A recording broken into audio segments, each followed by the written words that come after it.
Good evening, everyone. Thank you for being here tonight. We really appreciate you being here. My name is Sarah Henry. I'm the city's public information officer. And tonight we're talking about the city's program to provide emergency housing to homeless Alameda residents. Joining us tonight is Lisa Maxwell, the city's community development director. Prior to being in this role, Ms. Maxwell served as an assistant city attorney specializing in real estate and contract matters and has over 25 years of real estate experience. Lois Butler, who will be joining Ms. Maxwell in just a second, who helped check you in. She serves as the city's economic development manager. She also manages the city's social service and community service programs. Jonathan Russell, chief strategy officer at BACS, which is Bay Area Community Services, who will tell us about their services across the Bay Area and the work that they will be doing here in Alameda.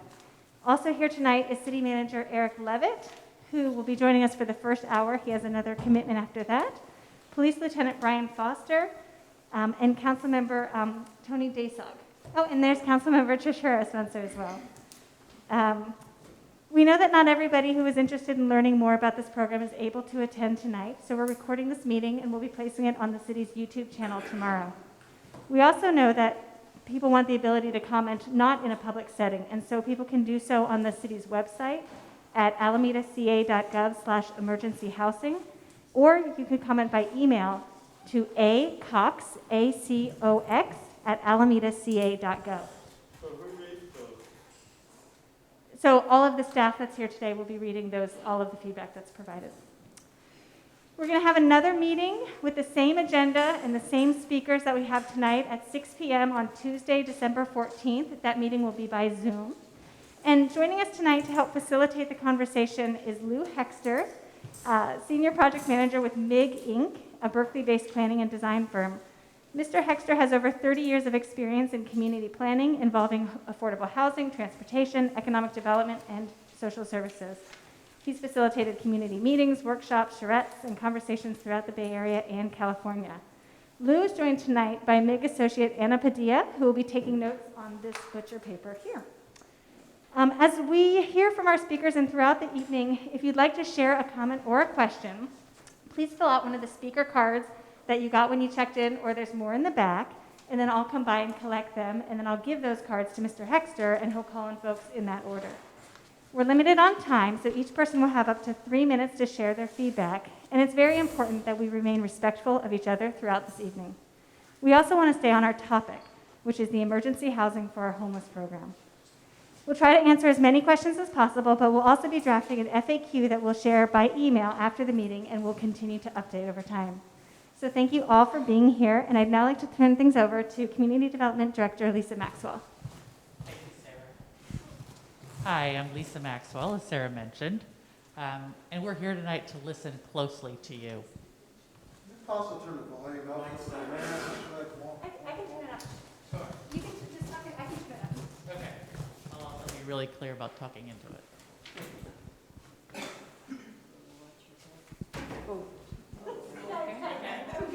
Okay, is that better? That's better. Excellent, okay, hi. So I'm Lisa Maxwell, the Community Development Director. Thank you for attending. We're here tonight to listen closely to each of you. The final emergency housing program we crafted after we receive all of your input both tonight through your comments and in the future at our next listening session on December 14th. I'm sorry, it's still not loud enough. You gotta keep the mic close to your mouth. Okay. All right, how's this? Cool, got it, thanks. All right, the intent of this emergency housing program is to provide short-term and then permanent housing for Alamedans who are unhoused and currently living on the streets. The city's outreach team and our other homeless service providers will reach out to the unhoused in the community to offer them beds. Certainly not enough for everyone, but we will do our best to work with those to get them into this housing. The outreach team will, of course, include outreach along Main Street, which is near to where all of you live. And BACS will then bring those folks into the program, and Jonathan will talk more about this, but they will help these community members by providing them with social support services as well as housing navigation, because the goal is to set the folks up for permanent housing. And so if they have obstacles to getting into permanent housing, BACS has professionals who will be able to help them navigate those concerns and find housing. They'll help them move into the housing as well. VAX will provide staff at each house on a 24/7 basis, and that doesn't mean somebody will just be there sleeping. They'll be there wide awake, able to assist, able to answer phone calls from a phone number that each of you would be provided as well. We selected VAX because they have deep experience in this sort of program. They have done this successfully in a number of communities for about 10 years, and they're also very skilled at providing the social services and the wraparound care that folks will need and navigating people into housing. By partnering with VAX, we believe that we can safely provide this program within the community and that we will minimally impact your way of life. That is certainly our goal. We again thank you very much for being here this evening, and we look forward to hearing your thoughts and ideas and responding to your questions. Hey there, can you hear me? Not too muffled? I'm not sure if I brought the right mask for minimizing the muffle. Hi there again, I'm Jonathan from VAX. And I think my intention really quickly would be to describe a little bit of the services we offer and a little bit of background about the agency in general. And the first thing I'll say is VAX has been around for a long time and been doing this work for a long time. We are founded in 1953 by a group of 12 churches just up the way in Oakland, and have been doing community-based, community-committed, focusing on uplifting those in need and helping empower folks to change their lives with supports since that time. We're now in 7 counties, but primarily rooted here in Alameda County.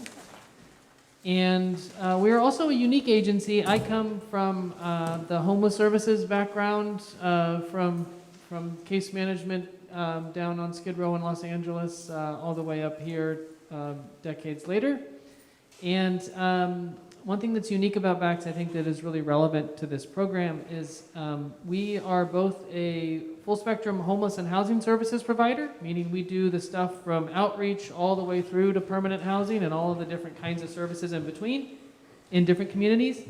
And also are a full spectrum behavioral and mental health services providers. So we have long, for decades now, been providing full spectrum behavioral health supports, community-based services, drop-in services, crisis residential housing, which is short-term therapeutic mental health related crisis housing.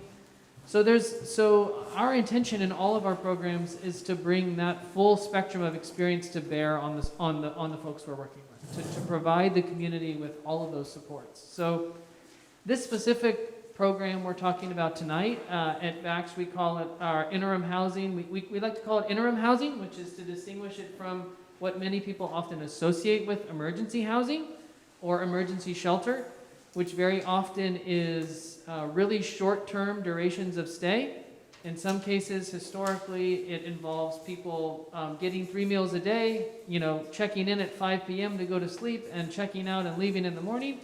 That is not our model, and that's not the program we're going to be operating here. Our model is certainly committed to a low barrier philosophy, which I know that's a term that's used often and also has a lot of ambiguity there, so I'll be really clear about what that means for us. Low barrier, what that means is that there are a lot of unintentional but default barriers that come into play in folks being willing to access services based on the way programs are often designed. So programs where pets are not allowed, programs where folks can't come in if they have a partner,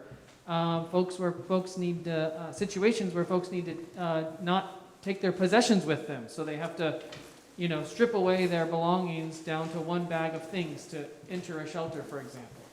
Those very often function as barriers to people being willing to accessing those services. So at VAX, we call that the three Ps. Pets, possessions, and partners are all are things that we are making sure that we receive people into the program that come wanting to bring one or all of those 3 Ps, so that it's amenable to them, so that it fits their lifestyle, so that it doesn't cause them to not want to receive those services. So that's what we mean by low barrier. There's not criteria. We're not screening people out if they have a dog or if they want to receive services together with their partner or what have you. Another thing that's really different is our program intends to do, yes, it's interim, yes, it's shorter term, because our goal is not just to, in an interim way, house folks that are currently without housing, but to really do a very targeted approach of short-term housing focused on helping them move into permanent housing in the community in which they want to live. So rather than sort of short-term 30-day stints where people are checking in at night and checking out in the morning and out in the community, generally folks are with us for often anywhere from 90 to 120, sometimes to 6 months if there's a lot of needs and a lot of barriers we need to support them in overcoming. So it's a longer-term, short-term duration. And there's also not a check-in and check-out. It's not an institutional model, right? This is their interim home. So they have access to the space 24 hours a day. They don't have to leave during the day. Many folks that we work with have jobs like... I'm sorry to interrupt, but you're really glossing over the low barrier definition of the fact that you're not checking ID, that you don't know someone has a criminal background. I don't need to care about that. I want you to be clear, not gloss over what low barrier actually means. And this isn't interim housing. According to the law, low barrier housing has a particular definition. So I'd like to hear that said within our time. And I'm sorry to interrupt, but that's the issue. You're sorry to interrupt, but don't interrupt. Well, Please. I think it would be great. I'd be happy to talk that if you have a specific question. But okay, yeah. So let's get to that when it's question time. I'd be happy to talk to you about that in specific if you have specific concerns. So lastly, relative to the way that we structure the services, folks it is their home in the interim period. So there's not a checking in and a checking out. There's not curfews. People are often working different schedules. Many people that we serve have jobs. They have jobs when they come to us, or we support them in getting jobs. So they are parts of our community that we serve and respect as members of the community. And the last thing I'll say is this is a model that we've operated in a lot of different contexts. This is admittedly a unique one in that it's in very large homes in a residential environment, but it's not the first program of this type that we've operated in a small scale residential environment. We operate a similar program and have for 4 years in Solano County, in Fairfield to be exact. And again, it's complicated. We're here to answer those questions and speak to what we know and what we do as an agency at VAX. And thank you guys for letting me give a brief overview. I think that's sufficient.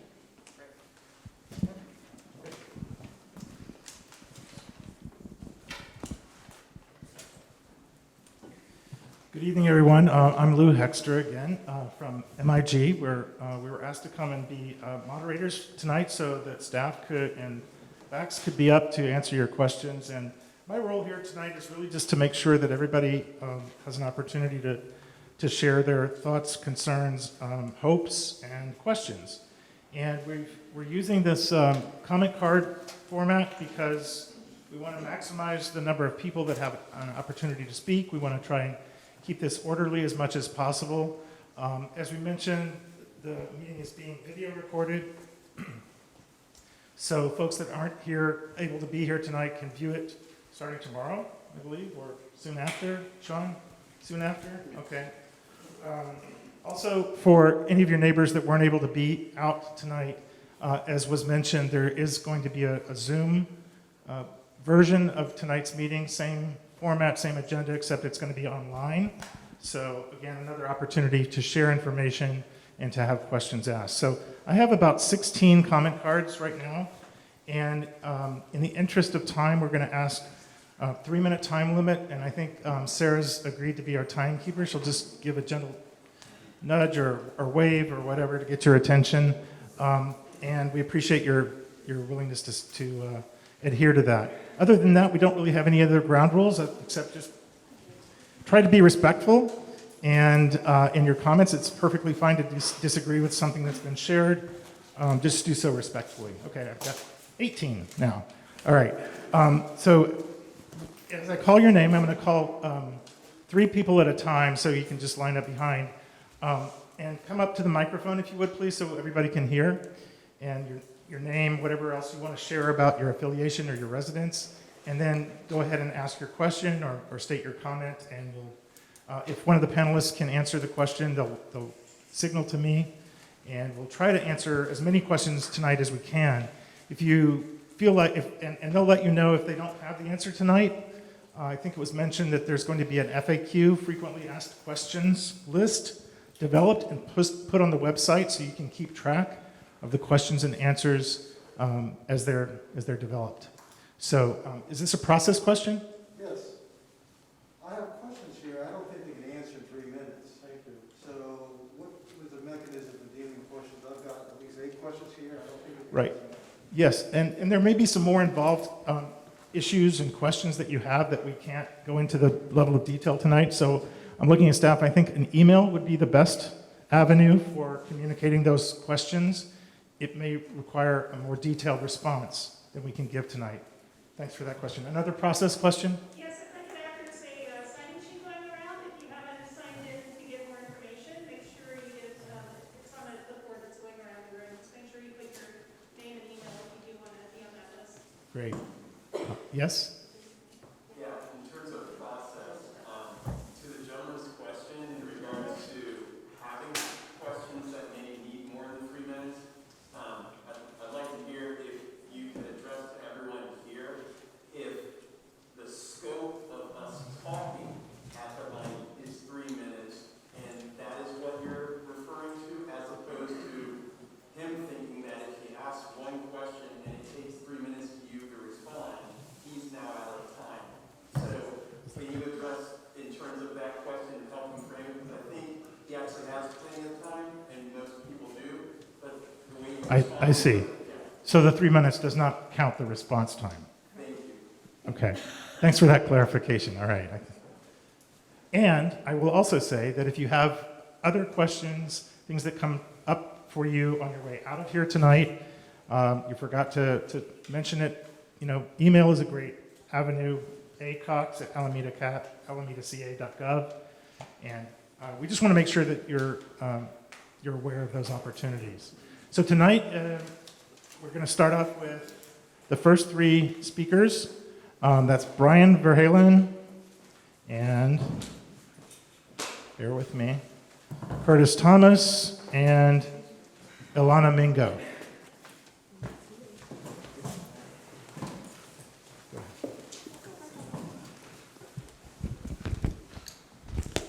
I think it's important that there's a little context here to what's happened. I saw the meeting, and there was concerns about that residents weren't notified. So here's a little context for you. The key point is this is not just about a project to place 11 people per house in 3 historic homes in an established residential neighborhood. There's a long history of neglect with the Great Whites. This is just one more thing. And now you're going to fix these 3 houses and not attend to your legal obligations as the owner for maintaining and the remaining properties. You like collecting the rent, but not spending the money to maintain them. And once again, the fact is that this was railroaded through without any consideration of the people that actually live here, and this is consistent with past actions. Here's a quick list. Lead paint peeling, window and door frames down to bare wood and caulking falling out. Window screens missing or with huge holes. Water leaks and damage. Kitchen cabinets won't close and doors have fallen off. Screws are too small to support the doors and the screw holes are stripped out because they weren't mounted correctly. My front door lock can spin. It sits at 9 o'clock and 3 o'clock. That's my front door lock. There's rodent issues that were not handled. Roof leaks are fixed with the tarp and rocks. Trees are not maintained such that they overgrow the roofs and are up against the house. Water leaks and damage such that multiple houses have gone unrented for at least a year. There's 4 that I know of. Abandoned warehouses were torn down for new construction and neighborhood overrun with rats. Nothing was done about that, and residents were blamed for not keeping a clean house. You're officially slumlords at that point. The empty house next to 2845 Pearl Harbor that's empty, now has a lock on the backyard, yet there's a 10-foot wading pool with green standing rainwater in it. The other thing is that we've already dealt with the encampment. They were already in our neighborhood, and we experienced it. Ironically, the house at 2845 Pearl Harbor was abandoned or left because the Feldmans didn't like people pooping and peeing in their yard. Well, now it's available. The other thing is I work at the psychiatry department for Kaiser in Richmond, and understand very well the population involved here. Not sure people understand the ramifications of dealing, that's not cool, but. Your 3 minutes are up. No, we need to stick to the 3 minutes. I want to respect the process. Thank you. Yes, thank you. If you want to speak again, you can fill out another comment card. Hi, so I specifically would like to hear an answer regarding what background checks, extensive, like how far back you go, what you look into. I want to know about the background checks. Reason being, like the gentleman before me said, we are already dealing with issues out here and have been. So recently, we had a guy trying to kick in front doors with children home just a couple weeks ago. Same weekend, we had a truck stolen. A neighbor's truck was stolen, and I believe, if I'm correct, that they found it in the encampment with drug needles in it.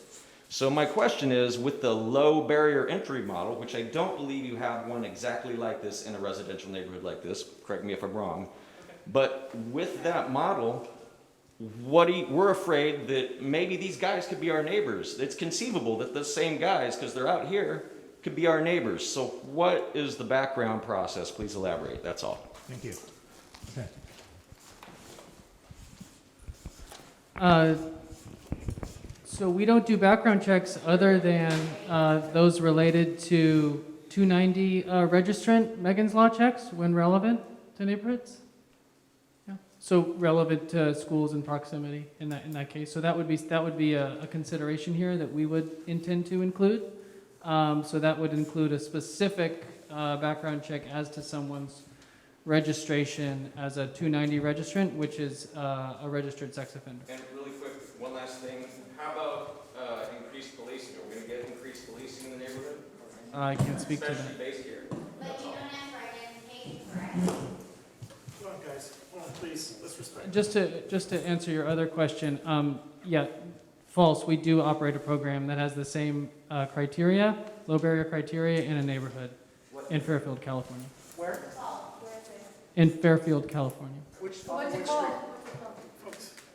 It's called the Fairfield Interim Housing Program. Is it low barrier emergency? Go ahead. How many? Alina? I'd like more details. Okay. Hi, my name is Ilana, and I thank you guys for being here. I appreciate you listening. I just want to say that I am on the other side of 2700 Lamar Road. I have 3 people with autoimmune diseases. It's COVID. I have 2 small children and a teenager who happens to be here. Thank you.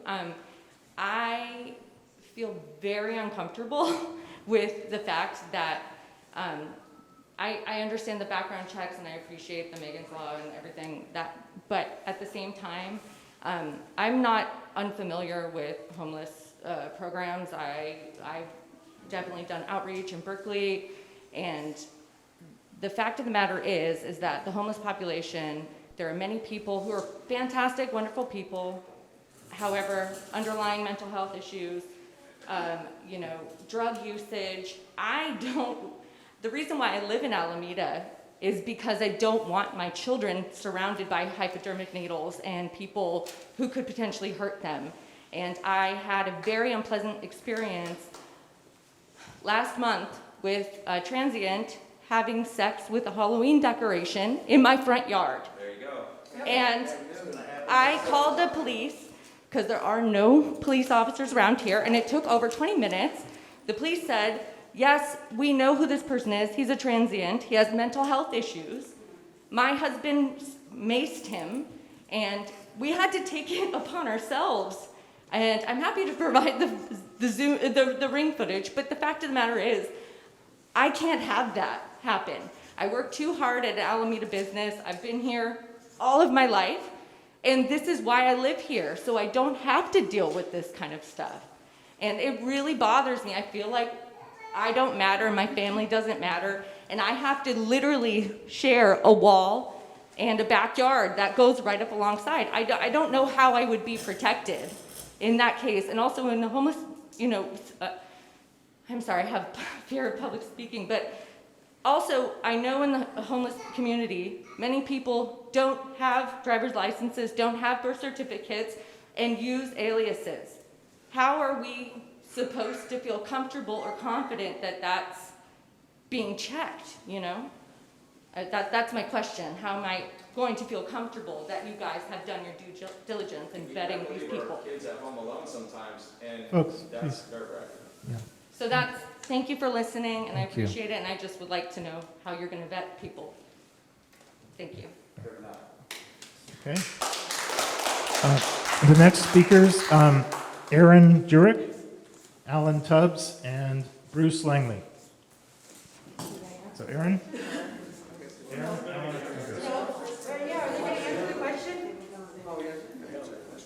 Oh, okay. Just So to the question of people using aliases and not having identification? Yeah, how are you going to vet people who may not have access to driver's license, social security cards? Like, how will you know? Accountability, there's not even gonna be a background check though, except for sex. Yeah, so we definitely would support people who don't have identification because that's a necessary step towards gaining housing. It has not been our experience that people operate under names or claim identities that are not their own. That has not been our experience. But that's, Maybe it's you know, just a Berkeley thing then. I don't that's working with about 17,000 people a year in this services. So it's not spoken from no experience. But we definitely would support people with IDs. We don't make someone having an ID a requirement to getting in because, to your point, a lot of people that are suffering from experiences of homelessness have lost their possessions, have lost their identification, or That mean that you don't know who they are? Guys, please. He needs to answer the question the way the question was asked. He's not answering it. by saying we don't require IDs, that's what I intend to say. No IDs, period. How do you know who these people are? that was the answer. Okay.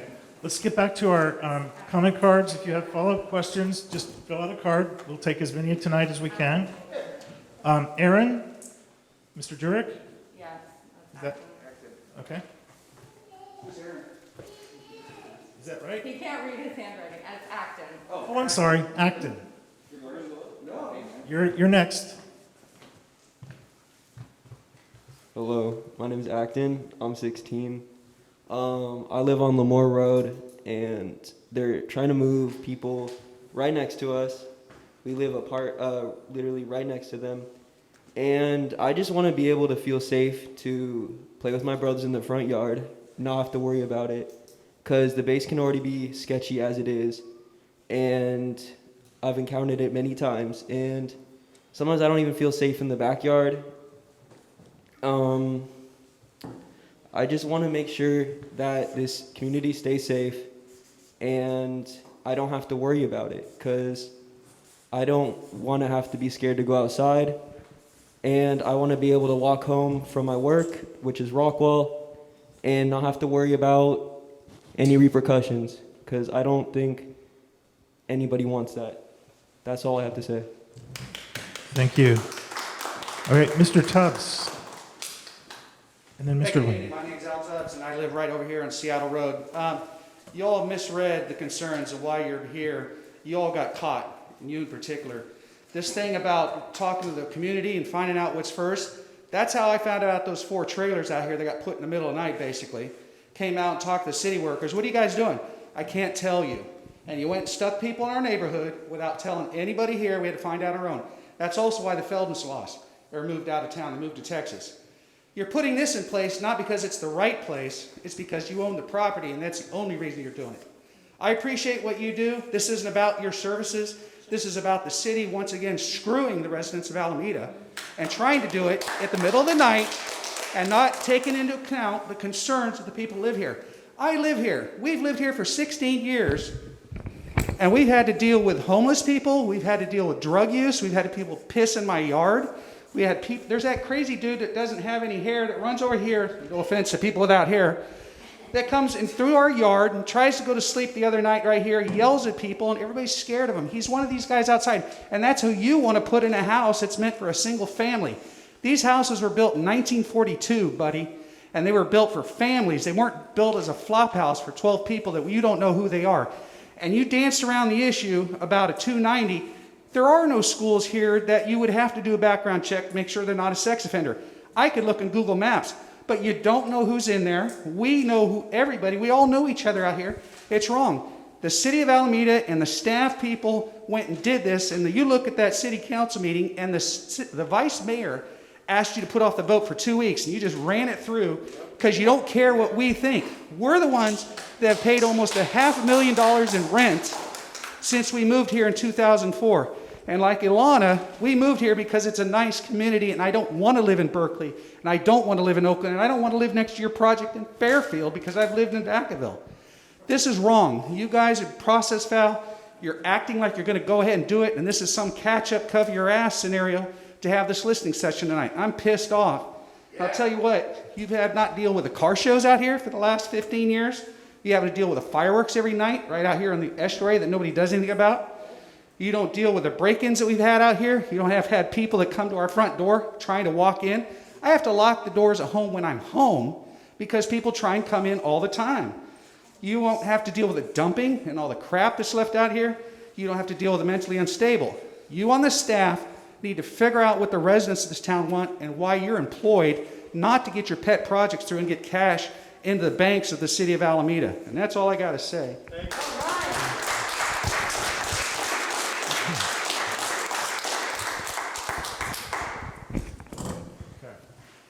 Mr. Langley is next, and then let me tell you who's coming up next. Patricia Moore, Todd Hines, and Shelley. I can't read your last name. Sheehan? Okay. Patricia Moore. Oh, sorry, Mr. Langley. Go ahead. Hi, my name is Bruce Langley. For about the last 5 years, I've worked night shifts in the city of San Francisco. 7 years ago, when I applied for that job, my interview was located between Potrero and Bryant, ironically on Alameda Street. I could not walk down Alameda Street on the sidewalk. I had to walk down the asphalt because on either side of me, the homeless encampments lined the street literally for an entire block on both sides. Nobody could do business at their doorways because there were people sleeping in the doorways at night and daytime. Very difficult situation. A lot of that's changed now. We still get an occasional encampment on that very street and other places throughout the city. But the city has done a fairly good job, as best as they can, along with a lot of community groups, in getting people housed and housing all over the city. Vacant hotels that have been vacated because of COVID, building the navigation centers. A lot of this problem hasn't gone away. It's not going to go away. The thefts, the crime, the drug use, it's with us. It's here every night. It happens around us all night, whether you've got a homeless shelter next door to you or whether they're coming in from the outlying areas, the vacant buildings, and coming into your neighborhood, pissing on your sidewalk and crapping on your streets. Get these people off the street. If we have the availability, if we have the means, let's do it. Get them off the street, identify the people who have health issues, mental health issues, get them the help they need, get them off the street. And if we have places to do it, let's go ahead and do it. That's all I have to say. Thank you, Mr. Langley. Patricia Moore, followed by Todd Hines and Shelley Sheehan. Ms. Moore, are you? Oh, here's.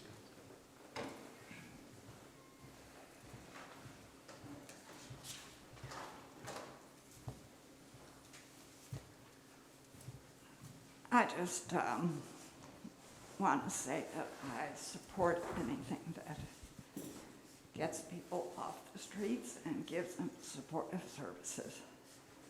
I worked for a number of years with homeless programs, and I learned that the way to change things is to give people a stable place to live, give them the services they need so that they can rebuild their lives.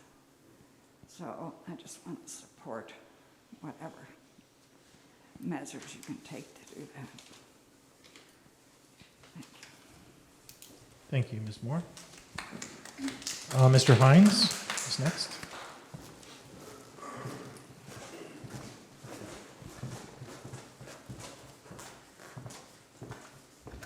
I'm not here to ask questions.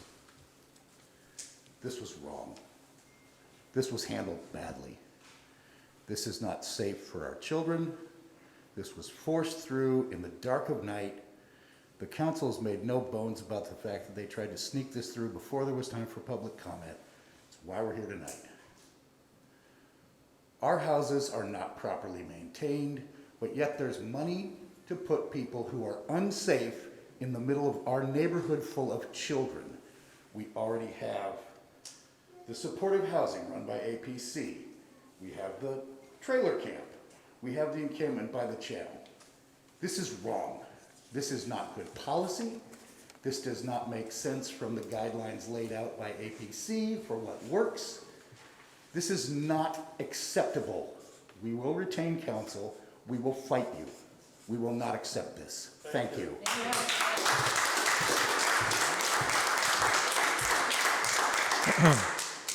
Ms. Sheehan is next, and then followed by Mike, Pouncey?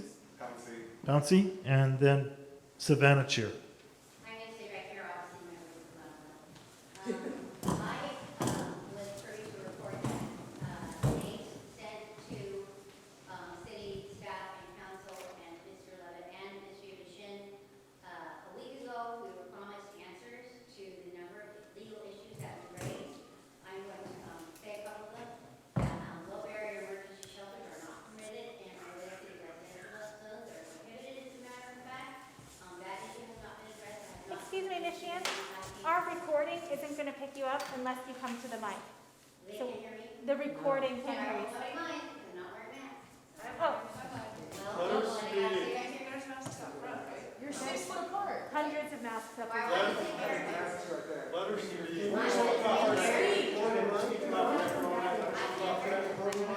Yeah, is there a cordless mic that can just go over there? Yeah. Here, let me get cordless mic. It's not my idea though. This young Jim has to. Can you cover the mic with a mask? I mean, I can talk without a mic, can't y'all hear me? It's the camera they want.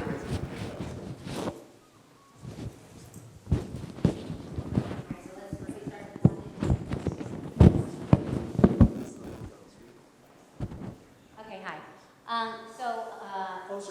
There was a report that was sent that we were requested that, and they've had a week to answer.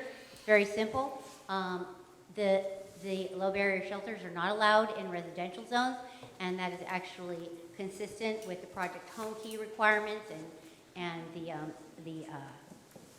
laws that were enacted for a shelter crisis that we're under right now, and that's a legal term too. When you're in a shelter crisis, they can suspend some things.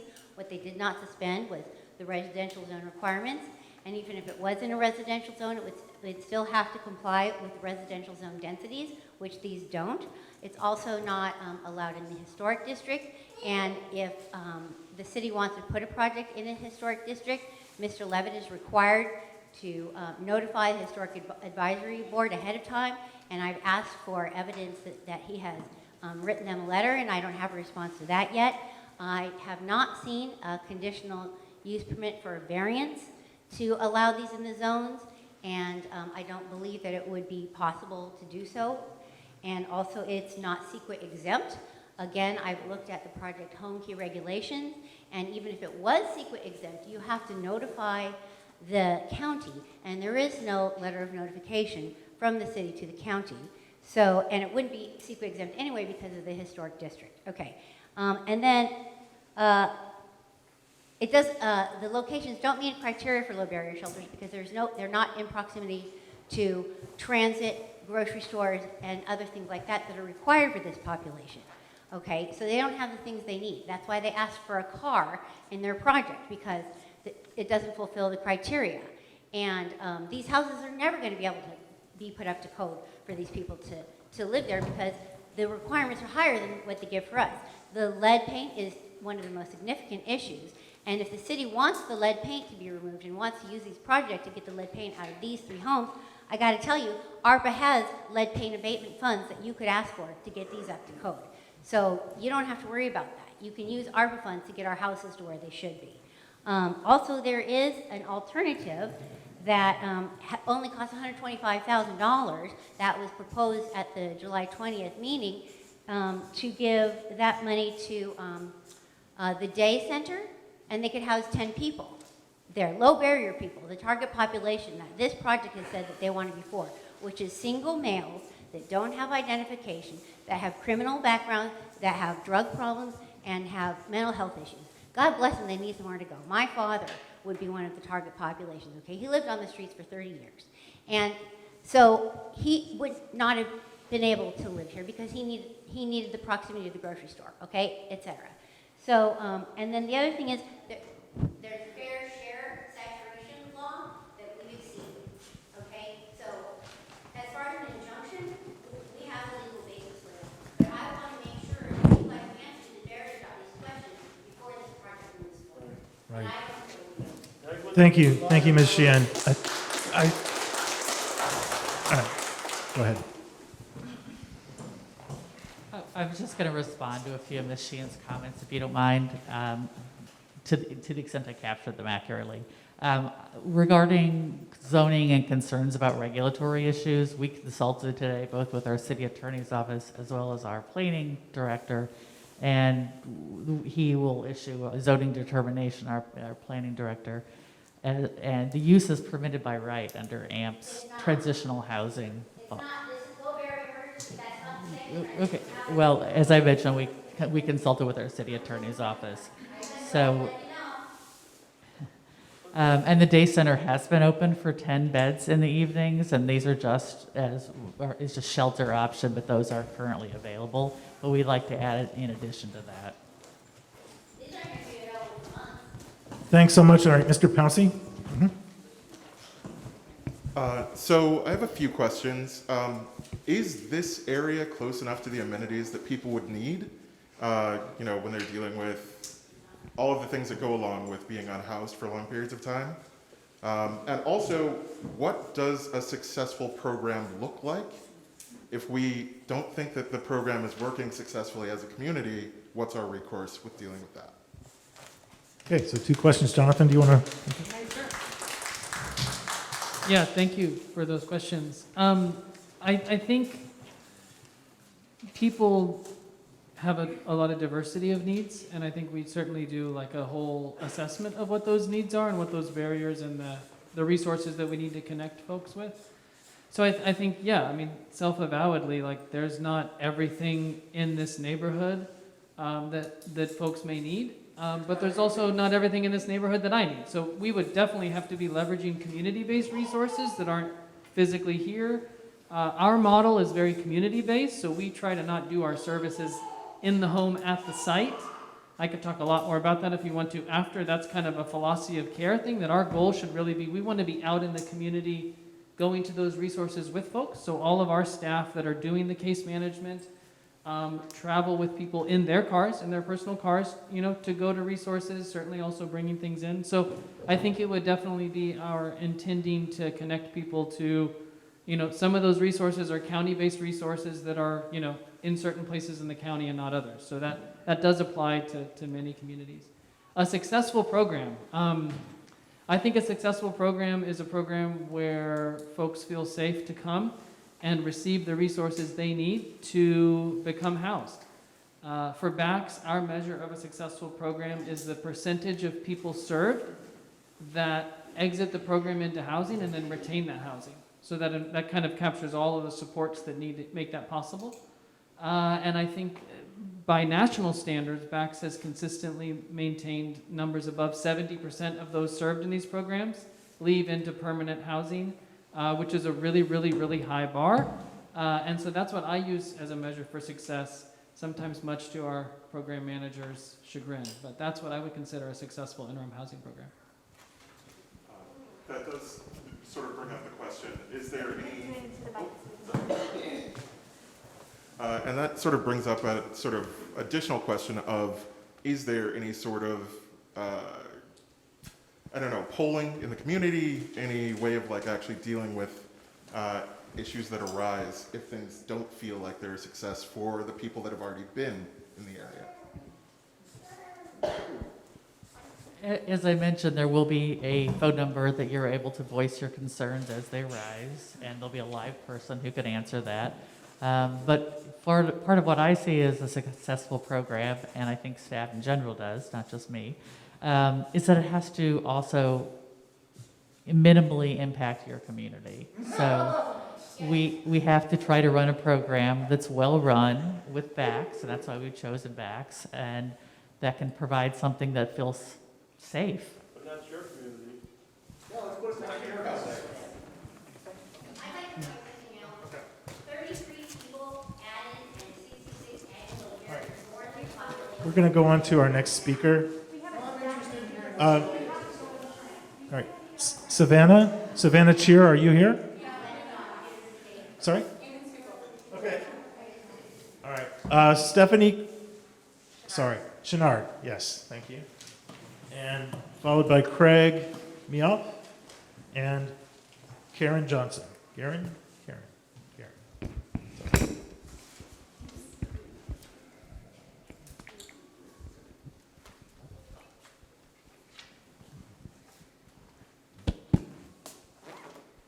Am I ready?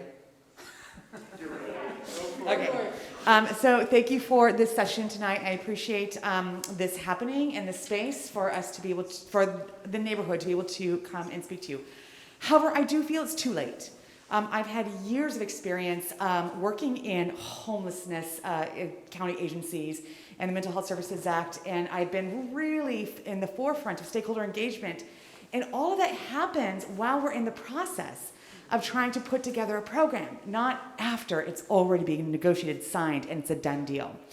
And so that's one of my concerns, is this is too late for you to start to engage with a neighborhood that has been traditionally overlooked. Whenever there are services or programs in other places in Alameda, the neighborhood is engaged before it's a done deal. This is after the fact, which happens all the time for this neighborhood. A couple of points I do have is I'm also very familiar with BACS, and I'm familiar with the program. I have worked with different people in the agency very closely. I'm concerned about this program because one of the successful indicators is scattered site housing. When you're clustering these houses, it is no longer scattered site housing. And one of the key factors of having really successful supportive housing programs is being community integrated. And when you are actively taking housing out of the inventory and you're clustering it into one neighborhood, it is dismantling the community. And how is BACS going to address that?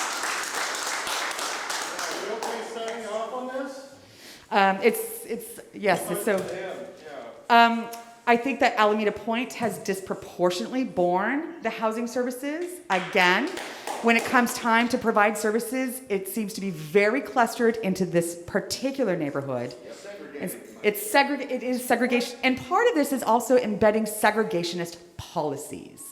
Again, we have over 200 units of permanent supportive housing that has been very well managed by Alameda Point Collaborative. And again, while there has been issues, they have been really good neighbors and proactive in trying to get out into the community. This is the first time we're seeing BACS. And I do have a specific question about BACS. Again, one of my experiences at being in working with that is that the organization is very flat. And I felt like before, historically, there's been a lot of turnover and there has been issues with having people take ownership of the programs. Has that changed? Who's going to be, is there going to be a point person taking ownership of this housing? Or is it going to be that continual churn? And, you know, who are we going to be able to speak to? Jonathan, do you want to respond?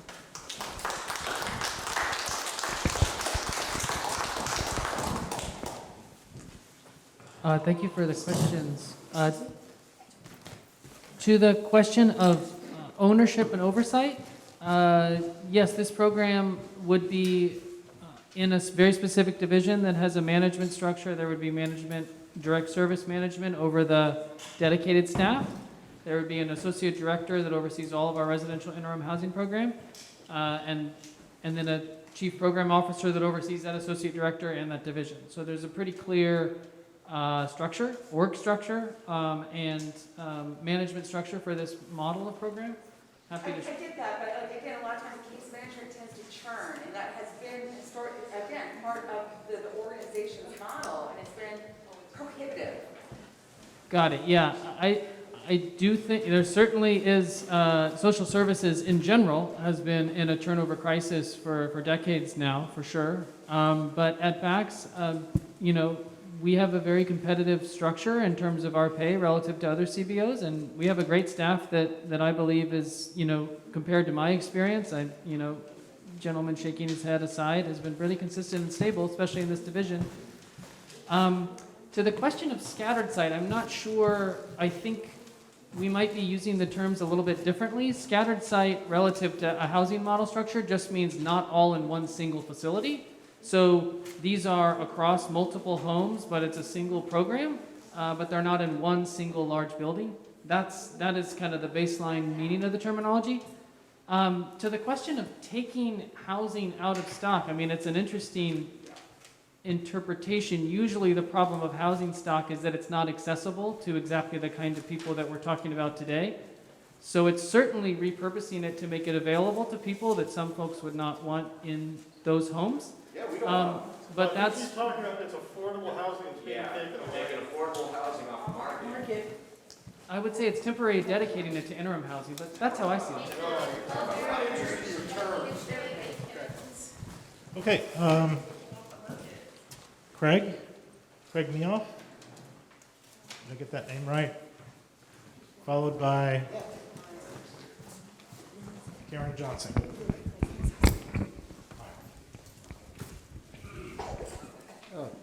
Can everyone hear me? Is this on?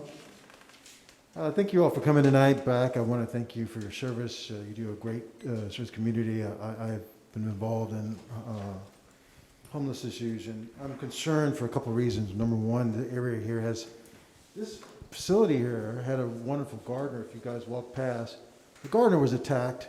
Hospital, I put in intensive care here. I've called people to stop homeless people exposing themselves here right outside the door here when I walk my dog down the street. I had a person who was basically disabled begin screaming and attacking the door of a neighbor and banging his head against the door. So I'm concerned about that because part of this element has mental issues and mental problems. And by law, by Proposition 83, requires that they be 2,000 feet from a daycare. We have Alameda Point Head Start, which is in the community, and if you're not doing the severe background checks, that is against the law. So I want to know exactly how the background checks go because they have no ID and show up, they could be potential sex offender, which will be disqualified from the program. That's the first question. Second question I have, there was some concern about the housing being done in time for the winter. What exactly is the time frame for the renovation of the homes, considering that they have to be permitted, work has to be done, the lead has to be remediated, funding has to be required from the federal government. I don't know how anyone can get all that stuff done by this winter. That's impossible. The Big Whites have a serious lead problem. There's lead peeling off the outside, there's lead dust inside, and the residents here have been living with that, and there's been no remediation here in the city for the existing residents. That's absurd. It looks like a slum here. Now, the other question is that there are no other facilities available in the city. I don't agree with that at all. There's housing across the street from the, a vacant building across the street from the city hall, which can be easily converted. The same time frame that this could be done for the big whites. There's also warehouse spaces here available here, which can be converted to transitional housing. I don't know why that hasn't been looked at, and the focus only on homes is a mistake.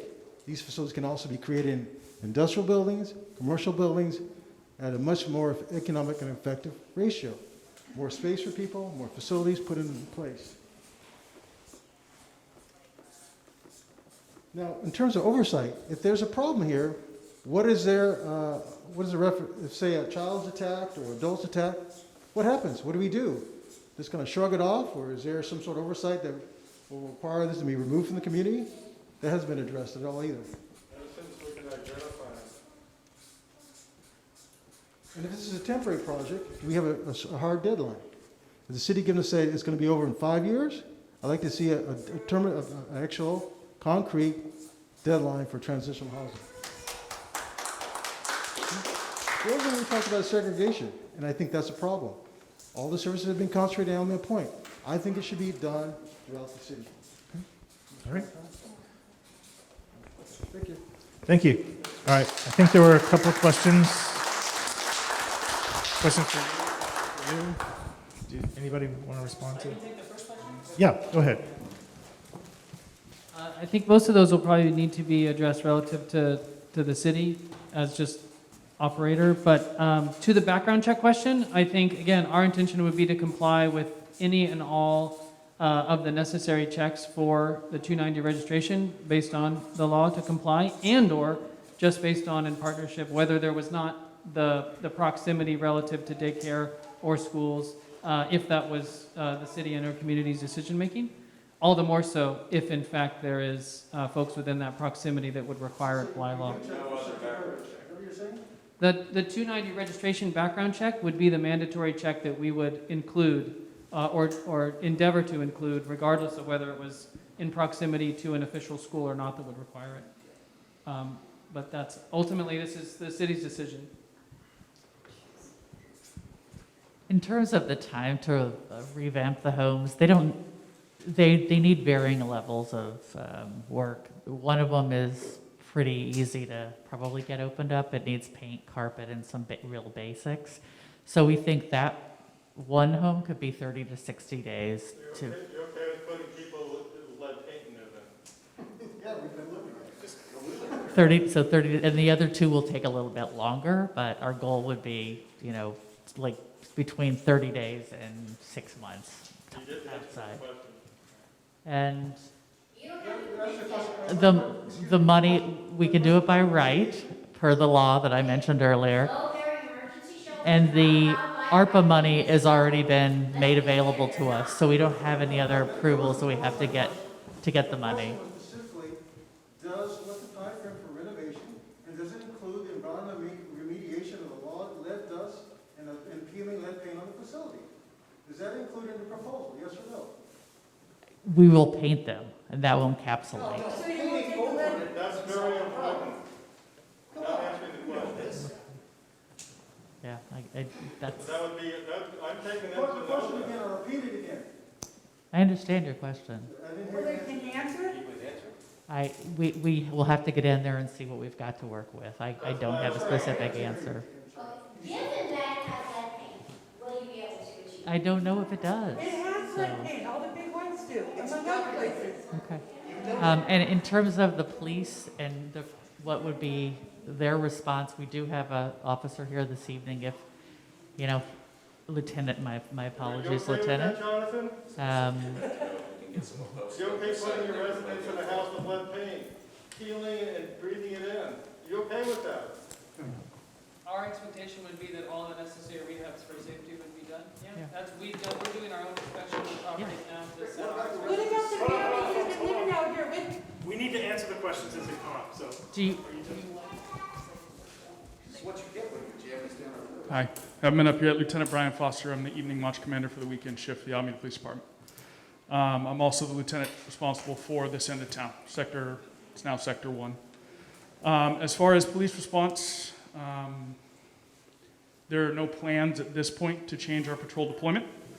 Currently, the city's broken up into 3 sectors. Sector 1 is everything from the base to 8th Street, number 8. From 8th Street to the west side of Park Street is Sector 2, and from the east side of Park Street all the way to Bay Farm is Sector 3. We have anywhere from 7 to 4, depending on the time of day, police officers working at any one time. So that's anywhere from 1 to 20,000 to 1 to 10,000 in ratio. So, we struggle like every other municipal police department with allocation of resources, putting the police officers where they need to be at the right time, at the right moment. That's not a unique struggle to Alameda by any stretch of the imagination. Me as the watch commander, this used to be in my part of town. When I was a lowly patrol officer back in 2008, this is where I worked. I was your police officer from 2008 to about 2012.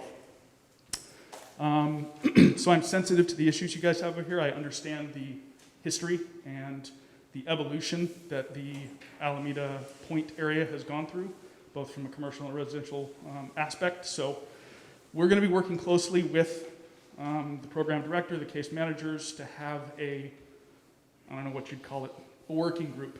We have 2 homeless liaison officers in the city that focus specifically on issues like this. They will be involved in this process. They will be a part of the meetings. They will be a part of the information sharing back and forth, so that when crimes are committed by folks in these houses, we can report those issues back to the program director so they understand what's going on from our side.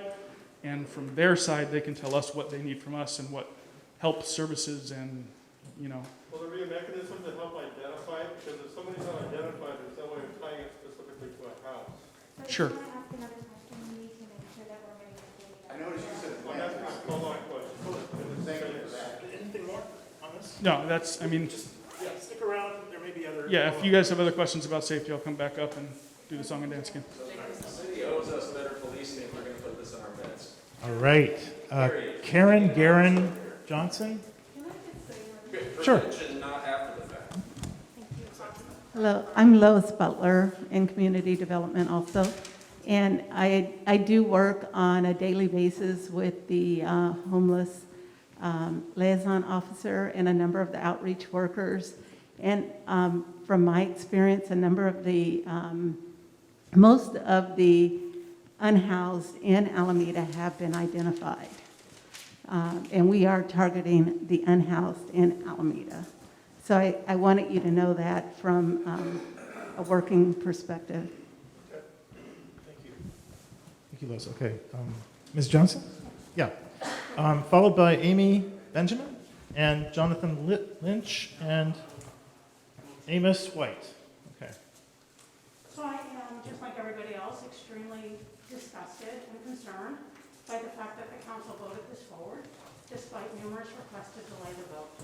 What you've done is you've in essence taken away our voice in spite of holding this meeting tonight. And in fact, the rationale, thank you, because I wasn't sure it was working, happens when you're short. The rationale for not holding a public listening session before came right out of your mouth and said we didn't want to do it until we were sure we had a project. Well, now you've got a project, it's been approved, and what everyone here says tonight is irrelevant because the project is approved. But that said, I will share my concerns. The residents can have pets. So in essence, we could have 11 residents with 11 pets, or maybe more pets, because some people have 2 or 3 dogs. So in one of these homes that I could have never gotten into with 10 of my best friends and 11 dogs, you're gonna have people living. We have huge problems out here with residents from elsewhere in Alameda coming out here, running their dogs off leash, pooping and everything else. What are you gonna do to control the pets? We have issues with parking out here. We have cars that are left on the street. They sit for days and weeks. I have one in front of my house right now. It's been there for 3 months. The police department does not come out and do anything about it. At least half of these residents will likely show up with vehicles because they'll come from the lot where the residents live in their vehicles. What will happen when there's 6 or 7 cars associated with every house? I'm not even sure there's parking at the townhouses for 6 or 7 residents. And 11 people in any of these houses is simply too much. It was actually mentioned at the city council meeting in mid-November that 11 is a large number, and it was glossed over by the council. I understand the 3 upstairs bedrooms will be used, and then the living room will be reconfigured to accommodate more sleeping. So the 3 lucky souls in the master bedroom will get to use the master bath, and the other 7 or 8 people will have 1 single bath. It's not your program that I have an issue with. It's the city's handling of this and how discounted you have left this neighborhood. Thank you, Ms. Johnson. Oh, sure. I just wanted to mention, too, for clarification, that earlier it was mentioned that one of the council members asked for a 2-week delay, and it was noted it was the vice mayor. That was actually Councilmember Harara Smith, who's here with us this evening. Just wanted to clarify that. Okay. Amy Benjamin, and then Jonathan Lynch and Amos White. Thanks. Hi, good evening. Thank you for coming tonight. A lot of my concerns are also with the city. I know that you, as Baxter, are somebody that has the contract, and you are doing what you do. So thank you for helping in the community and doing that. As far as the city goes, I just want you to know that a lot of us are really upset because it seems shady as hell, because nobody told us anything. I found out on Facebook 3 days before the city council meeting that this is something that was going to be going into our neighborhood. I haven't lived here as long as some of you. I just moved here a few months ago because this is one of the only places where my family with 3 children could move as a lower middle class family. Like, this is one of the only places that we could afford a place with an appropriate number of bedrooms. Before, we've been living in a 1-bedroom with an illegal garage conversion on the east side. I mean, like, so, like, to be able to have a home here was amazing. To be able to have the best friends and our PTA members and all the people from, I don't know, just all the groups that we're a part of is really amazing. But to just have this kind of sprung on us is not amazing. I mean, and to say that you didn't know that you were going to have a program is also feels a little bit shady, because the houses have been held off the market for this very reason and have been talked about for a long period of time. And there's dumpsters in front because the work was already being done. Like, just doing something behind a dumpster and like hoping nobody's gonna notice is like not great. Like, consent's super important. You need to have consent from the neighborhood in order to like just make us feel better about it. I don't think any of us want to shit on the homeless and say like we don't want you in our neighborhood.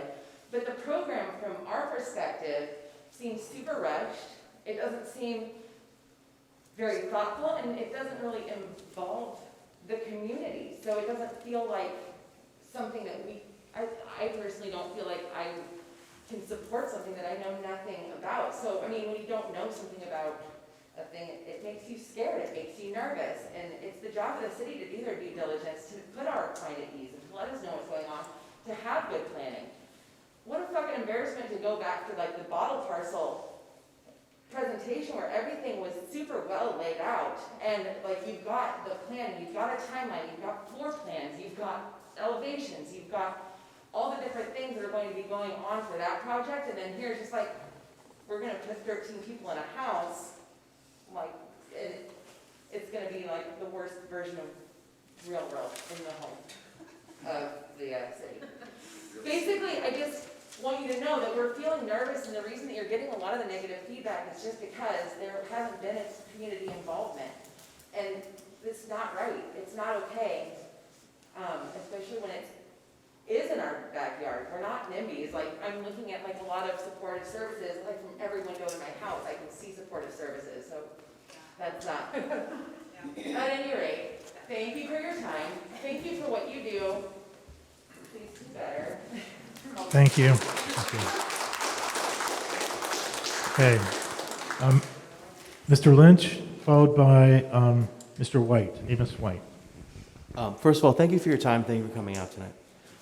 I think since we are 30 to 60 days away from one of these homes opening, which is what I'm being communicated here, I think it would be really good if we can add a bullet point here that we need a clear method of redress.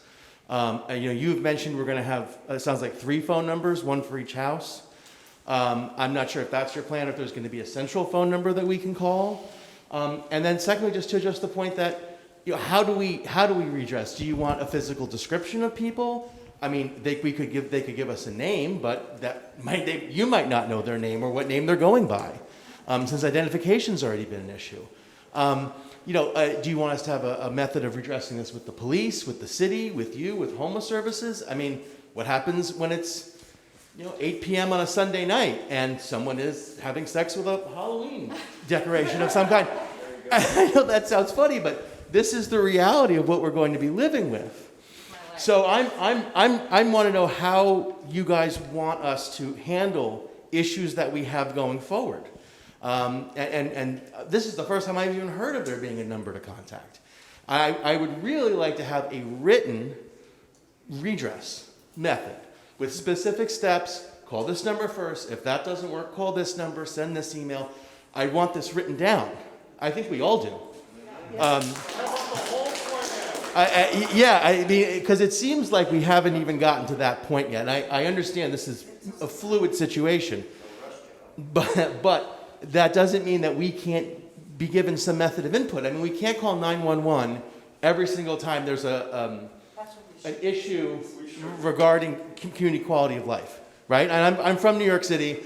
I know what it's like dealing with quality of life issues. I've lived in next to homeless facilities before. I understand. But there needs to be a method. This can't be something where we're always calling one number and expecting a redress. And I don't want us to have to constantly be coming to meetings like this. I want us to try to find an iterative solution, okay, to what's going to happen. Because it sounds like this is going to happen. A process. It's some kind of process. Anything written down, not just discussed verbally, but something written and then sent to all the homes. I think that is at least the minimum of what we can ask in this situation, okay? Because I understand that what we're doing here is a lot better than letting people live on the street, and I completely agree with that. But at the same time, we have to accept that when you are adding 30 people to a community of 60 people, there are going to be inevitably issues. Thank you for your time. Okay. You want to respond? So we'll hear from the city, and then I think Jonathan as well about redress. I just want to thank you for your really constructive suggestion. I think that's a great one, and I think it's something we can do. So appreciate it. Thanks. Write it down on the board.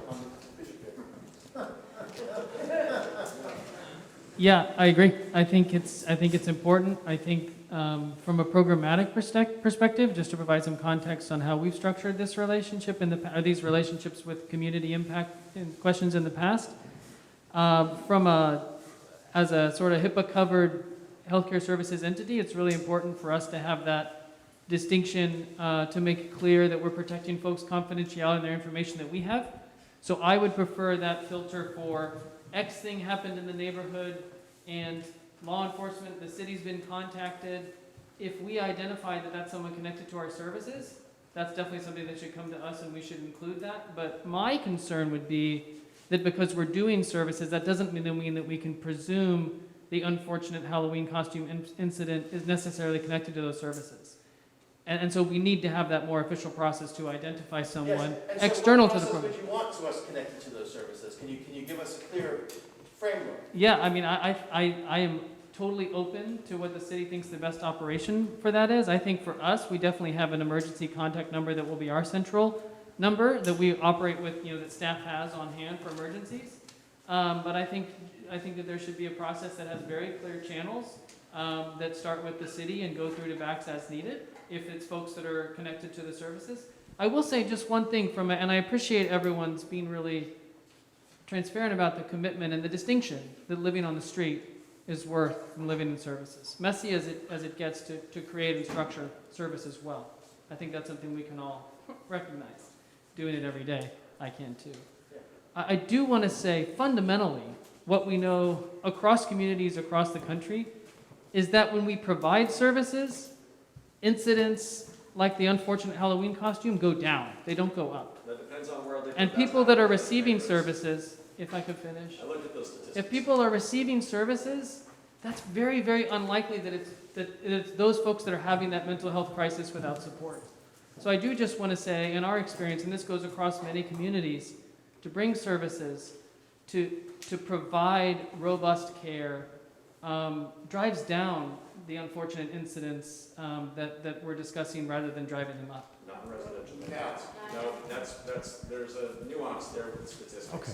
Mr. White, Amos White, you were next. And then we're looking for Ginger Alexander, Cheryl Principato, and Jack Mingo. So thank you very much. Can you hear me? So thank you very much, and thanks for your responses. I just wanted to express that I share some of the concerns of the people who live in this community. I live in an adjacent community. I don't live right here. That's first, so that people know, what I'm representing. But as still in Alameden, I'm still concerned for the health and welfare of the people who will be housed in there. What really raised issues for me personally is the number of people being housed in a domicile. The number of people who are non-related in a pandemic being housed in a domicile. From a public health perspective, how is that in their best interest? And then as that is in the community, how is that in the immediate community's best interest from a public safety and public health concern? I'm also very concerned with the condition of the home. More than one person has addressed and brought to the city, we won't even talk about that, this has already been a decision, but has brought the fact that these houses have not been renovated, brought up to code, and it is a public health concern to knowingly put someone in a house where we as a community or as a city own and know that that house has lead in it. That to me is a problem, not just a concern, it's a problem. And more than one person has already asked for the city to issue some form of process as to how that will be abated and when that will be abated prior to people being settled in the house. I think that is hopefully within the best interest of the city from one standpoint, from a liability standpoint, but also again from the resident standpoint for their health. Will there be children in there? I don't know. Hopefully not if there's lead in the house is my first concern. So, and then also a third point to Lieutenant, thank you very much for speaking and good to see you tonight here. Really good to have a voice from the department. But I do want to point out, folks, these are whatever process, and for the most part, folks are talking about basically a point of process. This has not been public, and the public has not had access. So that should be again acknowledged and affirmed and supported. But until we can fix that in terms of open government. But I would say from, these are neighbors who are moving into our communities. And I think they should be welcomed as such from and by all of us. But with a process, and that's what folks are calling for. There needs to be processes in place. And as long as we stick to that and have a standard, then that's what we're asking for. But I would just say in terms of addressing issues of concern and safety, it's not a matter of when a crime will be committed. It's a matter of if and in any regard. And just for point of language, it's not that we are presuming folks are criminals, and that's an unfair bias, I think, that would be put upon those residents that's moving in, just for a point in the future. So thank you for your time. Thank you, Mr. White. Thank you.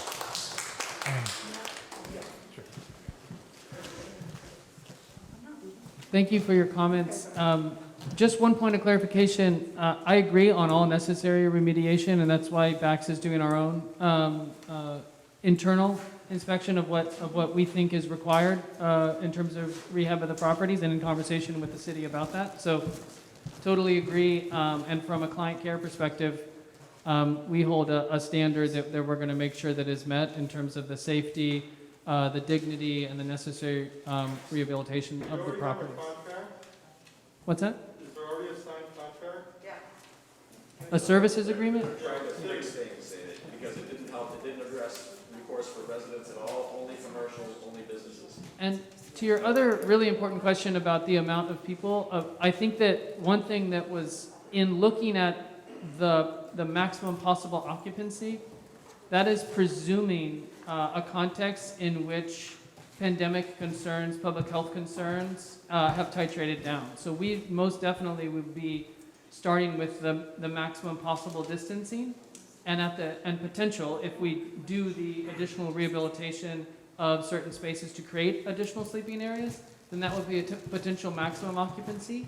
But that would only be pending from a public health perspective, from a safety perspective, that we were in a situation where that made sense. And that, of course, is pending. So I think that that's an extremely important prescient point. And we would have to monitor whether we even were able to reach that census based on safety concerns.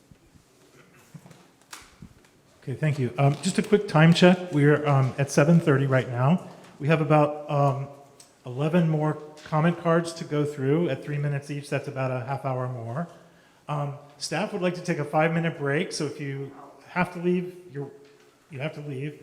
If you can stay and come back, we'll resume in about 5 minutes. And we have, as I said, 11 or 12 more comment cards to go through. And please respect staff or anybody that's trying to get to the restroom.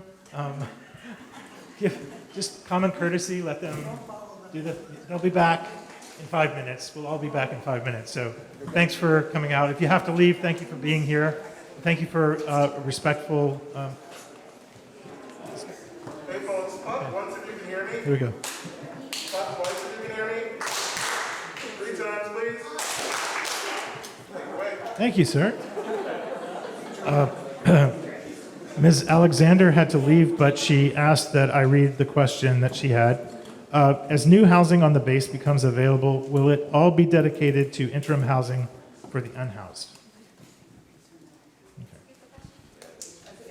So as new housing on the base becomes available, will it all be dedicated to interim housing for the unhoused?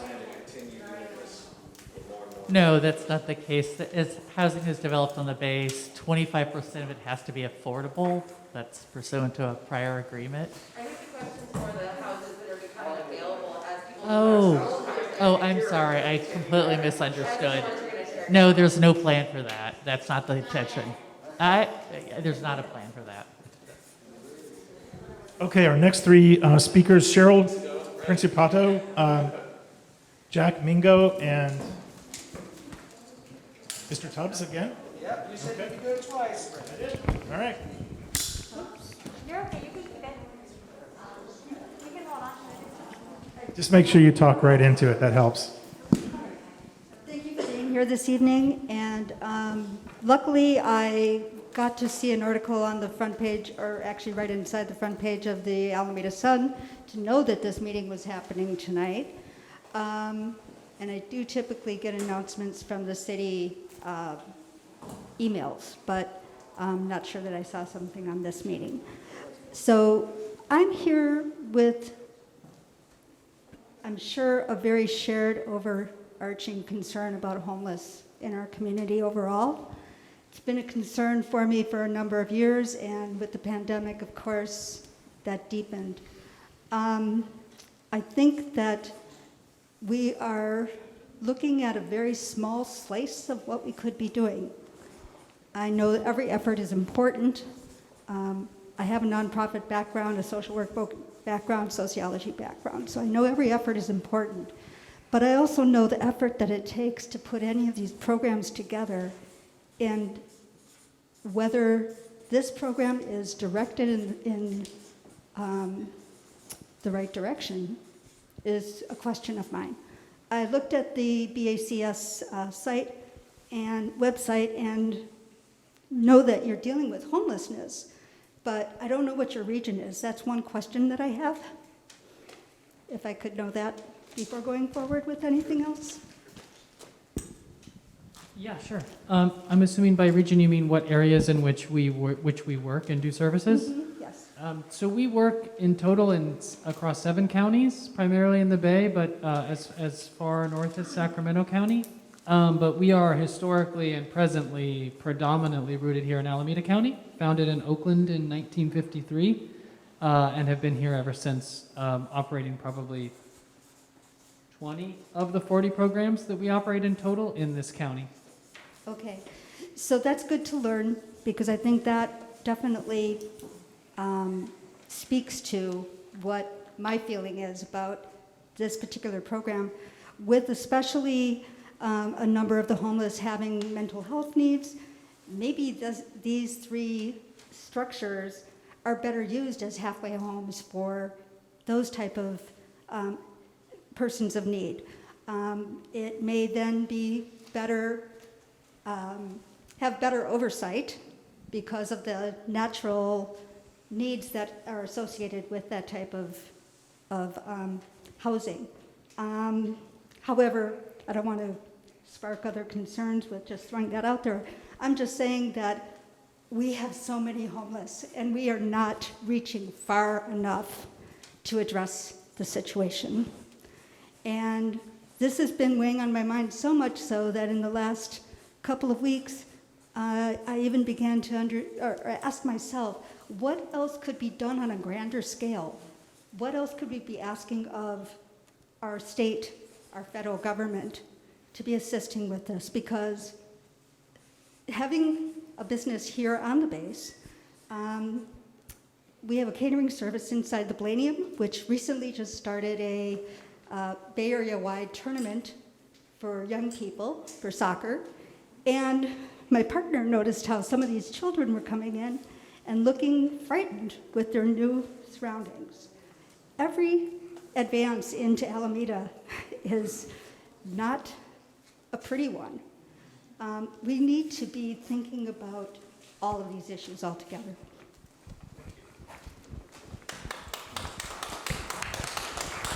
Thank you. Mr. Mingo? There you go. Followed by Mr. Toss. Oh, thank you for being here. Is this mic on? I guess it is. I'm in a relatively unique situation in that I actually lived in one of the houses, the one next door to the one that you're opening up on just across here. And I've had 6 people in a house for 12 years, different people to some degree, but pretty stable.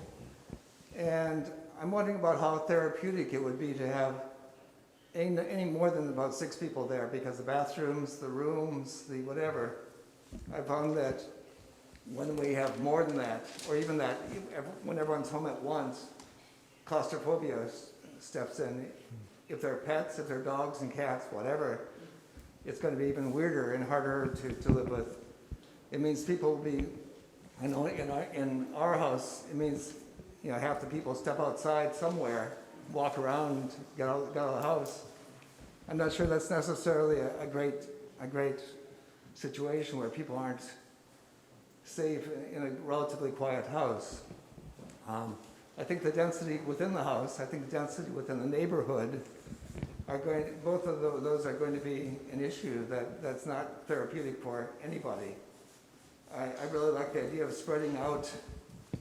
I mean, I think our neighborhood could probably handle one house that's relatively not too packed in terms of being able to actually be of use to them as well as them being good neighbors to us.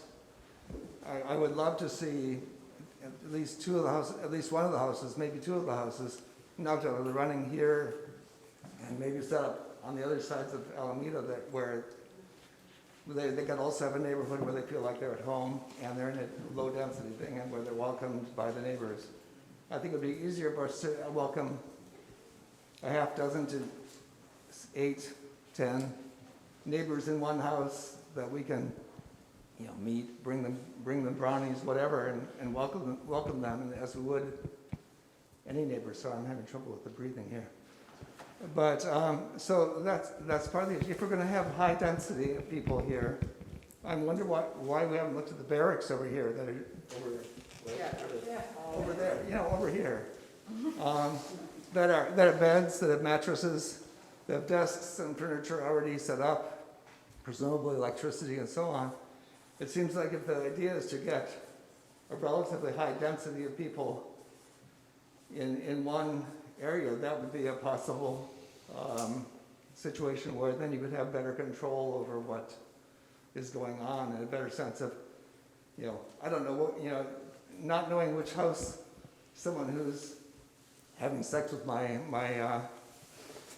Christmas decoration makes it really hard. I don't know, wouldn't know who to call. It'd be nice to really say, okay, so please send somebody over. Thank you. Thank you. Do you want to talk about anything about the occupancy? Yeah.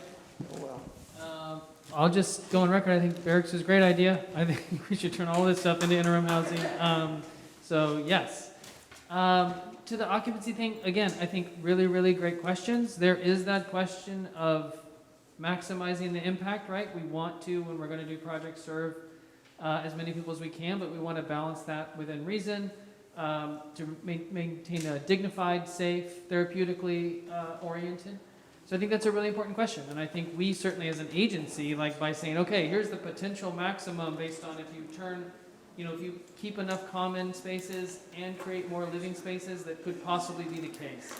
I think that's where that number came for us, but that all needs to be monitored in doing services, right? Like anytime you're doing housing in this way, especially where there's elements of shared space, then it's relationship matching, right? It's hopefully you're serving people that have existing relationships, right? Or you're constructing to identify those, so folks are living well together. And at the end of the day, it is interim housing. So our goal is for it not to feel like, great, I'm here, this is forever. It's really to be that short-term launching pad into more. But all of those need to be brought into consideration around how many people are served at any site, whether it's a really big site or a small site like this. But shout out to the barracks idea, I love it. Okay, Hilla C, followed by Janice Anderson, and, oh, I'm sorry, Mr. Tubbs, you're up. And then Hilla C, Janice Anderson.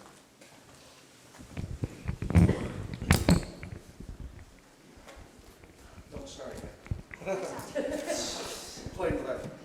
Hey, I just want to make sure you guys don't confuse support for homeless in general with NIMBY and this situation. You're doing a very good job smoothing over all the concerns, but you're really not into the details.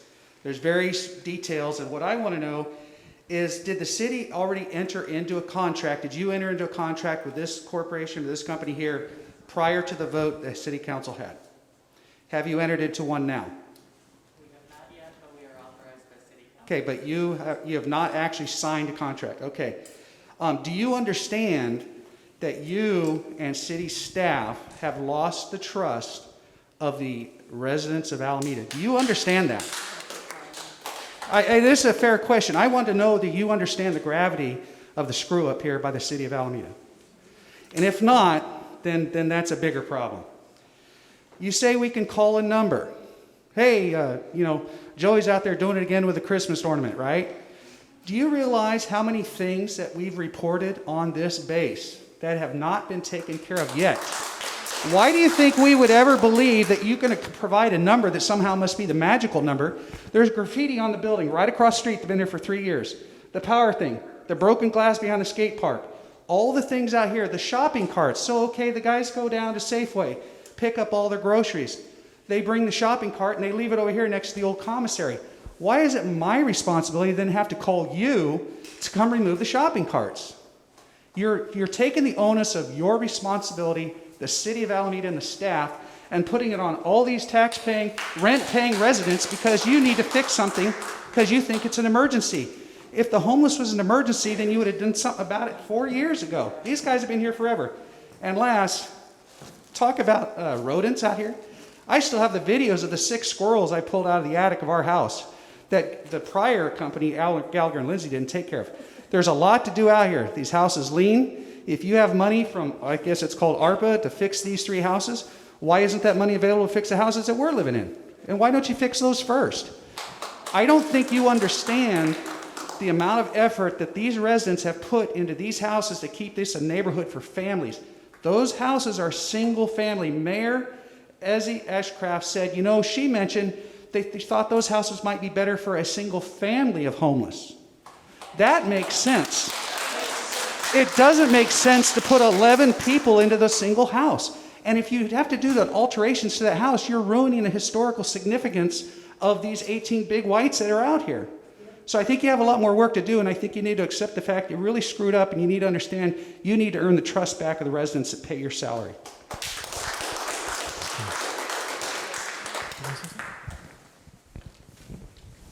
A couple items I just would be happy to address. Number one, the reason that we're doing something now is because the dollars are available now, the ARPA dollars, and the dollars are to be targeted. One of the purposes you can use them for is housing for the homeless. We can't use them for maintenance of existing assets. It's different reasons we can use the money. We won't be doing a lot of alterations. We will be just cleaning them up and making them available if we do anything. It'll be very minor and temporary alterations, and we've already discussed that with planning. Hela? If I'm pronouncing that name right? Hela? Yes. Hela? Okay.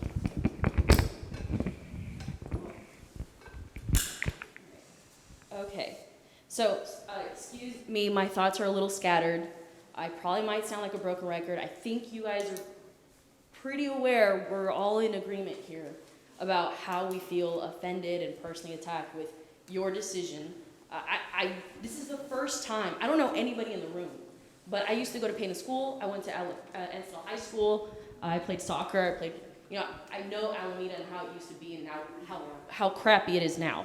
And it's almost to the point where I want to move to Austin, Texas. I don't know why. So I had something written here, and my mind is kind of I'm going to read this. Anyways, I'm going to read what I have in front of me, which I had drafted earlier. So where should I start? During COVID-19, we have experienced increasingly more accidents, violence, vehicles stolen, abandoned on our streets.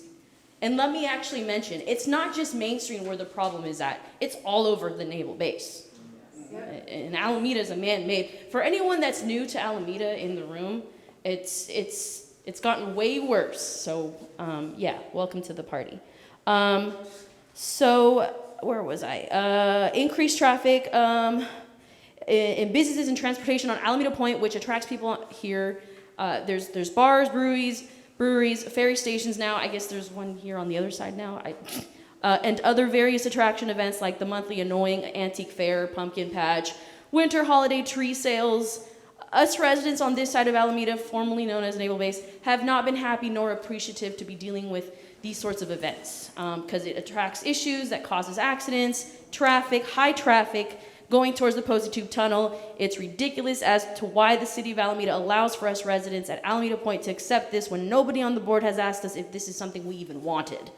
During COVID-19, we have experienced, I already said that, more accidents, violence, vehicles stolen, abandoned on our streets. We have noticed there has been no solution to addressing these issues. The Alameda Police Department are not able to help us as most of them have stated to us, my family, in person. And they said we need to be in these meetings to really start talking to you guys because they can't really solve everything.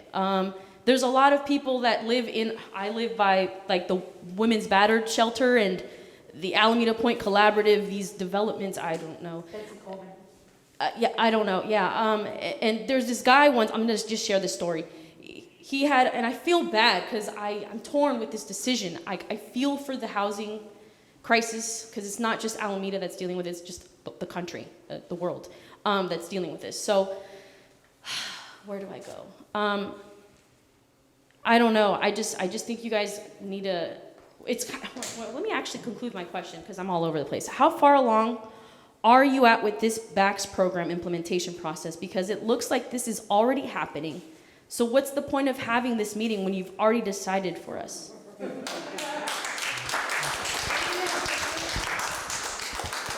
Because we'd like to take your input and craft the program around that input that we've received. We've made a decision our council made a decision and voted to provide the program at the houses, but we haven't finalized what the program looks like, and so we're here to take your feedback.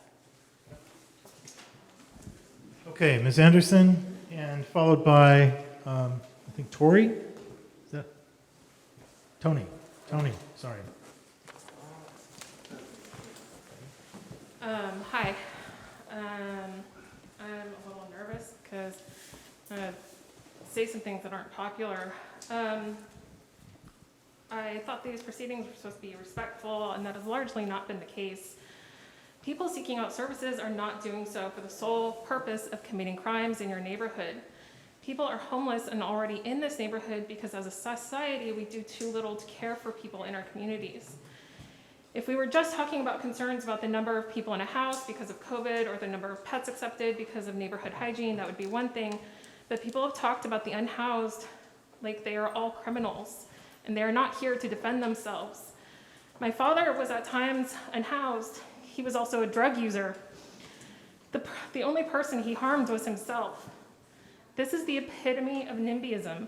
I came here originally to support this program, but I'm actually not sure it's safe to put it in this neighborhood with some of the things that have been said in this room, because I believe that it would put the participants in danger, from the neighbors calling the cops or from an overzealous neighbor. Mario Gonzalez died because neighbors felt uncomfortable just with his presence, and that was in a public park. I don't want to put any more people in unnecessary contact with our police. If, by some miracle, this does go through, I do hope that people know that there will be a non-police mental health response option starting by the end of the year, and you can call them instead of the cops. Thank you. Okay. Tony? Barulik? Okay. And then Doug Biggs and, sorry? Hey, Ms. Maxwell, it's good to see you. You are actually a former landlord of mine about 10 years ago. One thing was when we had rats in Alameda, the exterminator showed up. When the termites came through the floor, the exterminator showed up. When we had a leak, the handyman showed up and fixed it. And then I moved out here. And this neighborhood has just been neglect. It has just been a long history of neglect over and over again. And so I want to understand, what's the city's plan for the rest of this neighborhood?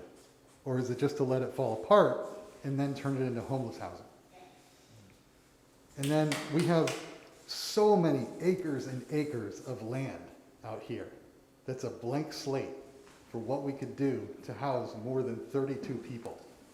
And I just find it absolutely astounding that this is the best idea that we can come up with. So that's, I just want to say that.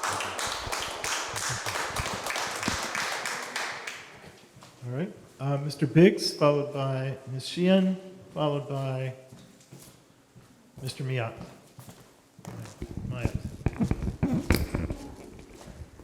Good evening, Doug Biggs, Executive Director of Alameda Point Collaborative, and I'm so glad not to be the target tonight. I'm sorry. This is the most relaxed I've been in a long time. I just want to, there's a lot that can be said. I think first off, kudos to the City Council and to the city for taking on the issue of homelessness. I've been working in this sector for almost 20 years now, and 10 years ago, we couldn't even admit there were homeless in Alameda. All services were pushed to the county. The city just couldn't do anything. And now we're finally at a point where, on one hand, we're dealing with homelessness, trying to solve it, and we have the wherewithal to really make an impact in this community, because there's not that many. It's not like we're Oakland or Berkeley. We can solve homelessness in Alameda. And I get that it's really uncomfortable when we have to solve it in our own neighborhood, particularly this neighborhood. And I've had the pleasure of working out here for 60 years now. And this is, you know, for years, the big whites and APC were the only thing happening out at Alameda Point. And so we've really developed a culture out here. And we've developed a communication style. We've developed a relationship. And this is a community that does have very close relationships. So what's worked for me, and it hasn't always worked well. I mean, there's been times when there's been issues that are really hard to solve. But keeping open lines of communication. I don't know that anybody here has ever called our phone number, actually. But I know a lot of people have reached out on Facebook and said, hey, there's an issue. And because I maintain communication there, I'm able to respond to it. So, you know, let's step out of the box of what's traditional lines of communication and really have somebody that's open to communicating with the neighbors. Years ago, we used to have partner meetings with the police, with the other realty company that was in charge here, the city, and us. Lately, we've been having meetings with Village of Love to work out coordinated issues around that. We would love to bring other folks and backs in there as well to do that. Because as you said, I know right now when anything happens, it's one of my residents. And in fact, sometimes it is, sometimes it isn't. And we're going to have that issue. So it's important that we also have lines of communication. The city has been really nimble in putting this program together and really creative. And I think you also have to be nimble and creative in looking at, is it successful? And make sure that if it isn't, we move on. You know, that we don't implement something and say we have to stick to it no matter what. But, you know, the other last thing I would say is this is a program that's really targeted at serving Alamedans. Over 50% of the homeless that are in Alameda became homeless in Alameda. I've gone out on the last 6 years doing the homeless counts. And I've met people, I met one guy in Gene SUNY Park whose parents owned the apartment building next door and they wouldn't allow him in. These are people that want to stay in Alameda because just like you, they feel safe. The people that are coming into this program, they're not going to go out and pick them up in a car in the morning and say, you have to stay here tonight. They're going to be people that want to get services, that want to engage, that want to get housing. So give them a chance. Treat them as your neighbors. Thank you. That's not your company, that's his company, so don't speak for his rights. You know, I was actually asked originally Yeah. whether we wanted to take it on, and I recommended they contact Bax. I know, Because so they're let him the speak experts. his program, not you. I like what you do, but don't be his salesman. You know, we also had concerns about. Yeah. Am I 3 minutes up? Okay, good. I want to abide by the 3 minutes. Thank you.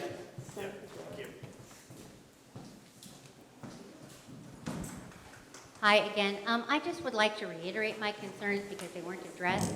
Number one, the thing about the by right zoning, the Main Street sub-area plan does prohibit them in the residential zone. The low barrier emergency shelters are only allowed in the M1 district where they can conform with the density and the uses there, mixed use, okay? They're not allowed in residential zones. Everything that you see about the homeless plans, low barrier shelters are separate and have separate criteria for location because of their population and the population needs and because they have to have compatible use with the neighborhood.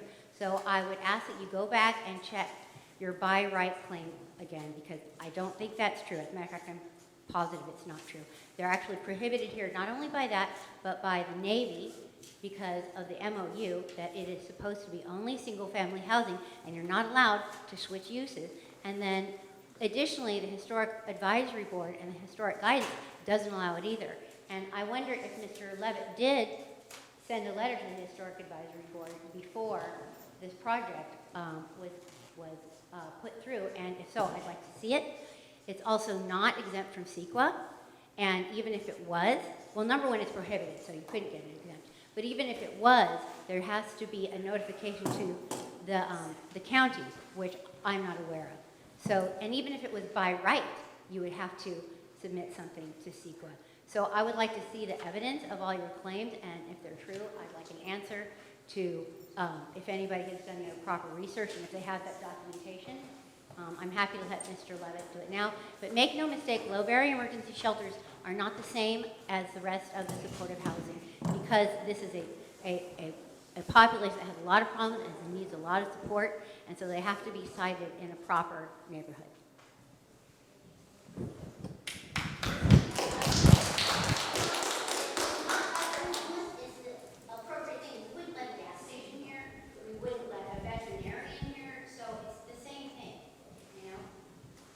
Mr. Meyer, and Rebecca Kaplan, and Mike. Sorry, was there a question to answer? Okay. I think that question was answered. Is what? Okay.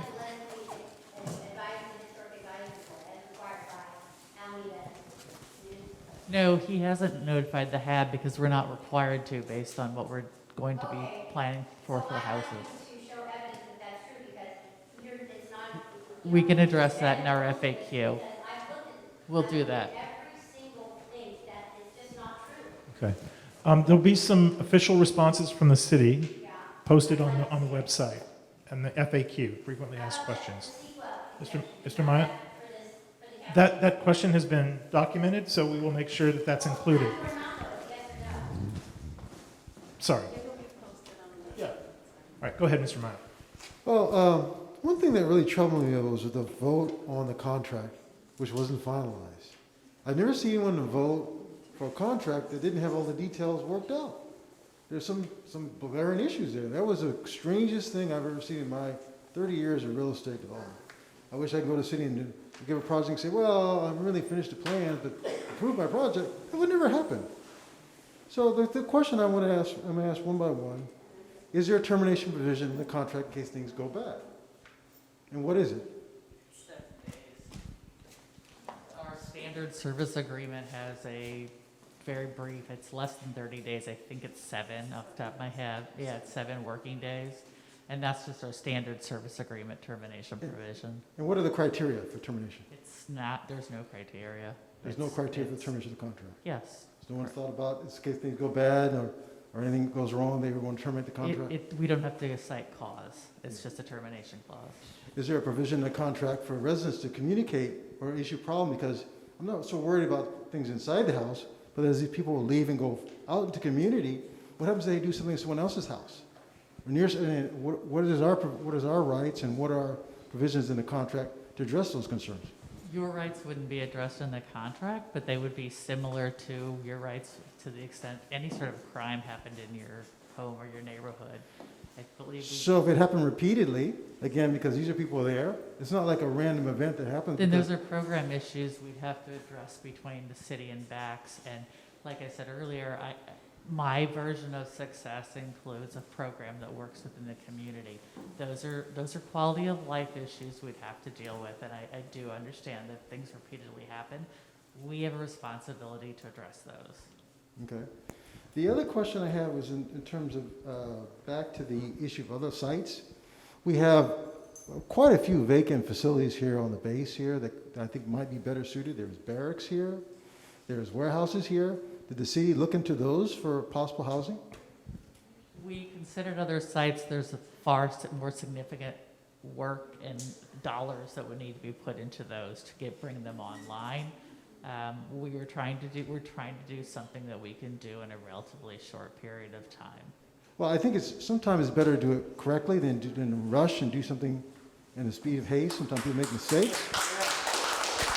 And then the other thing I wanted to say is that always keep hearing there's not enough money here. And over the 30 years that the city's owned the property, there should have been money budgeted for repair of the big whites. There should be money budgeted for homeless housing. There should be money budgeted for additional facilities. What happened? Hire more staff.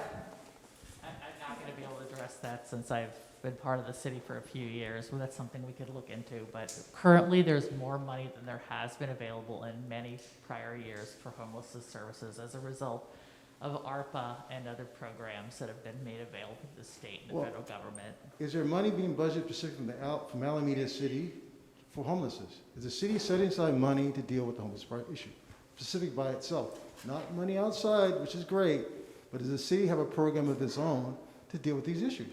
We have some budgeted money, yes. And It's never quite enough. I don't know off the top of my head. You don't know. Can we find out how much money is being budgeted for homeless in the city of Alameda?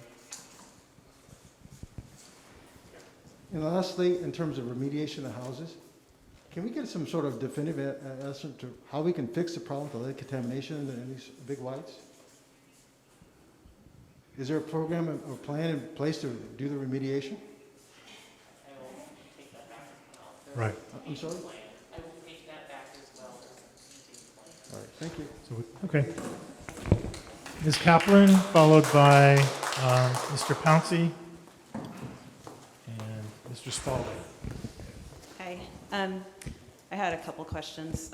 This might be off topic, I guess, but there's an encampment that keeps growing bigger and bigger by the day with piles of garbage all around it. It's like less than 100 feet from my house. I can see it out my living room window.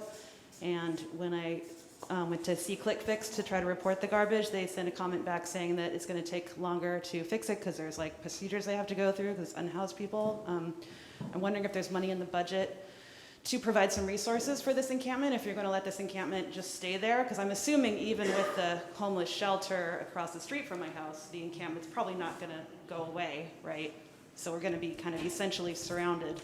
And I'm thinking about vermin and disease, and if you can't get rid of the trash, the piles of garbage on the same kind of timeline you would as like the rest of Alameda because it's homeless people, how about maybe the city putting out some dumpsters or some porta potties to at least support these people so it's not going to be a health issue for us? They put 2 giant dumpsters in front of the house that they're intending to make into a shelter, and then when I walked by it yesterday, someone had busted in one side of it, so people can just walk right into this dumpster now, and there's garbage coming out of it. So it would be nice if we got maybe some more security, especially in around those houses in those areas. Other question. When they get into the shelter, are they going to be allowed to have their friends come by and hang out? How much of their stuff are they going to be able to bring, and where are they going to keep it? Is there going to be more police? Because he basically said no, like you're not going to increase police in this sector. So is there going to be private security maybe? We can use some other money for that. What was the other question? Oh yeah, and the pets, like where are the pets going to stay? I had another question, but I forgot. That's it.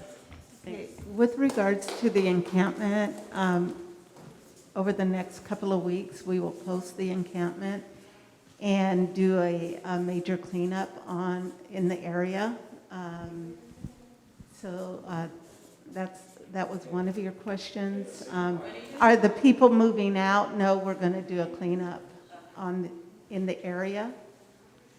Why doesn't the city buy a house next door to the council members, next door to the mayor, and move one of these over there? Why is it all here? Yeah. How about one next to you guys? So we will offer folks that are in the encampment opportunities to move into a bed in this house if this all happens and as we planned. So we hope to reduce and mitigate that somewhat. I can't assure you that every person takes us up on that, but that will certainly be our goal. Do you want to speak, Jonathan, to property storage? Sure. So whatever. To the possessions storage, based on the nature of the site, folks will be limited to a reasonable amount that could be utilized and safely stored in a shared room. So there's going to be, unfortunately, those limitations. At other sites, we've really tried to not dispossess folks when that's part of the very problem, which is admittedly part of a larger social problem of dispossessing lots of communities, which just as here as elsewhere is primarily communities of color. So we don't have the opportunity to have a big storage, external storage space here. So it'll be what folks can reasonably store in a closet. Visitor policy.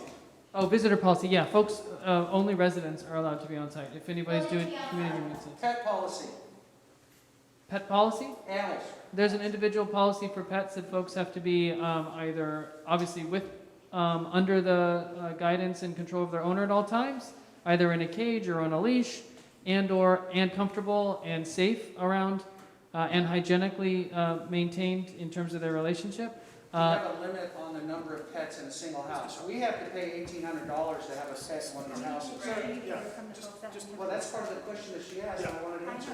What I'd like to propose, we have a couple more comment cards here, just given the time. And if you have other comments or questions, you can fill out a comment card and leave it here for us. The staff will pick it up. So just in the interest of closing us down in the next few minutes. So Mr. Pouncey and Mr. Spalding, if you have questions, I'm going to ask that we document the questions, not respond tonight, but make sure that all of these questions and answers will be found on the city's website. And if you find that your question wasn't addressed, please ask it again. Okay, Mr. Pouncey. What I wanted to say is actually a statement, and it's even if we don't agree with all of the ways that you're going about things, or we have disappointments about how that's happening, we're happy that you're engaging with us now at least. We do wish that it had happened earlier, but it can be a little bit soul crushing to deal with all of the emotions that people have, because we're talking not only about people that are unhoused, and we're talking about people, but we're also talking about people in the neighborhoods. And everyone is really emotional about how that works, but we are really thankful about the fact that we have the ability to talk, and we're really hoping that that engagement doesn't feel like it's not useful. We really want to make sure that all of the comments and thoughts of the people that are here are addressed. One thing that I thought might be useful, are we talking to any of the people who might be housed here? Do they have any concerns about the neighborhood, or even the tenor of the folks that are already here, and what that engagement is going to look like? We want to make sure that everyone is ultimately happy about the way that it goes down, or as happy as you can be when you're dealing with problems like these. Mm-hmm. But yeah, that's it. Thank you. Mr. Spalding? And then we have two council members here tonight that are going to close us out for tonight. Mr. Spalding, go ahead. Good evening. Neighbors, it's nice to meet you all in one place. It's not long. But I just wanted to say, I have a few questions, so I'll start off with, why are there no city officers here that made this decision, that are willing to stand in front of us and explain their decisions, and take our questions? Where's the mayor, where's the vice mayor, where's the council members, why are they not here doing this? We do have two council members here. They're not up here. Okay.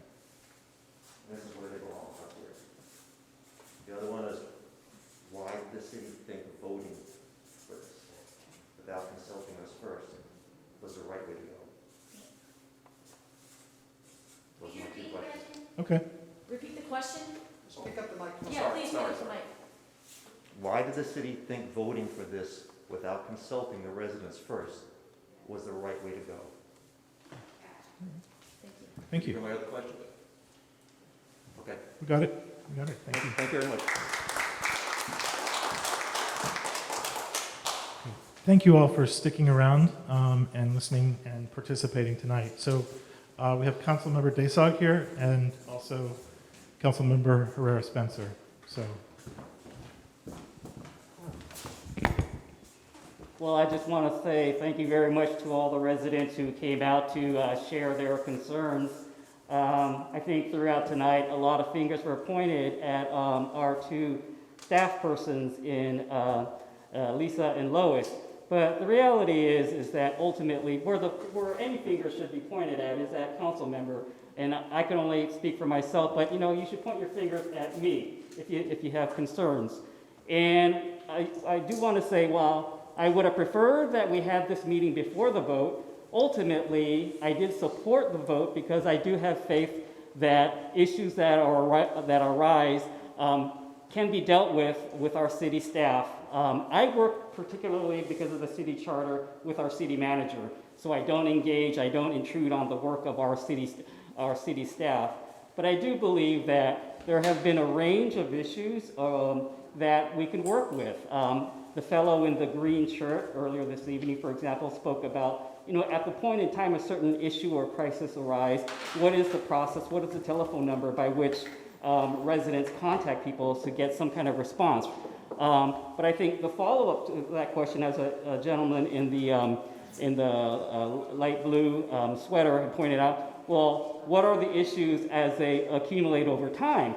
And I think, what our staff members are indicating is that the purpose of tonight is to raise these kind of issues so that we can strengthen the program now. Granted, we all would have preferred that it was before the vote, but I voted for this. I voted for it nonetheless because, I've been a council member for a long time, and I have faith that in a city the size of the city of Alameda, I can work with our city manager, or our council members or our mayor can work with our city manager to figure things out. People have asked quite a number of times, why here in Alameda Point are there so many homeless? I voted on the community reuse plan in January 1996. And at that time, in January 1996, people were concerned about, well, why were we putting so many homeless here on Alameda Point? I grew up next to Encinal High School.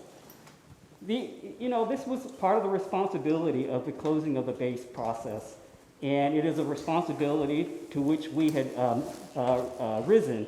And I think, fortunately, the Alameda Point Collaborative did provide and has provided a good service. So I hope that that's an indication that we can figure things out, that where there are neighborhood concerns, whether it was in January 1996 or the month leading up to it, or where there are neighborhood concerns even now with the new provider, that this is a type of city where we can figure things out. You've raised a lot of good issues around which I think, I'm going to have communications with our city manager and say, what is the program to deal with issues as they arise? What is the program to deal with cumulative issues?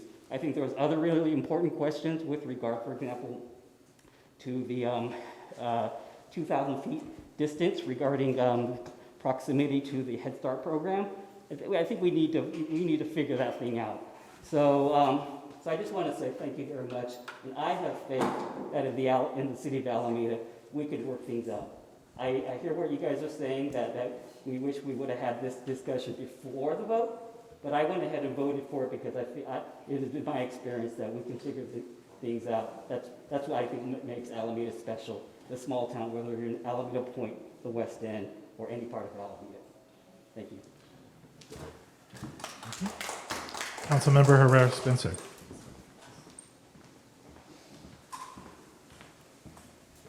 Good evening. I wanted, first of all, to thank staff for being here. I want to thank, and I greatly appreciate all of the comments from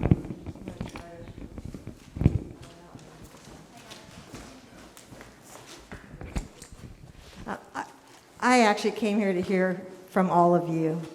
I'm the council member that sat up there and I made the motion to delay this and the vote until after this meeting. I believe Member Daysog seconded the motion, but it failed. And then my perspective, I voted no on moving forward with the project. I do not trust, sadly, I'm sure you all know this, fool me once, shame on you, fool me twice, shame on me.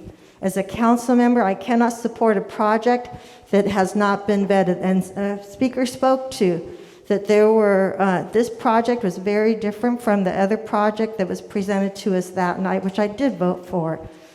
Sadly, I don't believe that staff should have brought it to us at this time. Our city manager is there, and I disagree that it was appropriate to bring this project down. One issue that came up that Member Daysog pointed out during the meeting is that the contract for the residents speaks to if they have weapons in the house, they will be removed, is my understanding. The person, that would be a violation of the contract. Is that correct?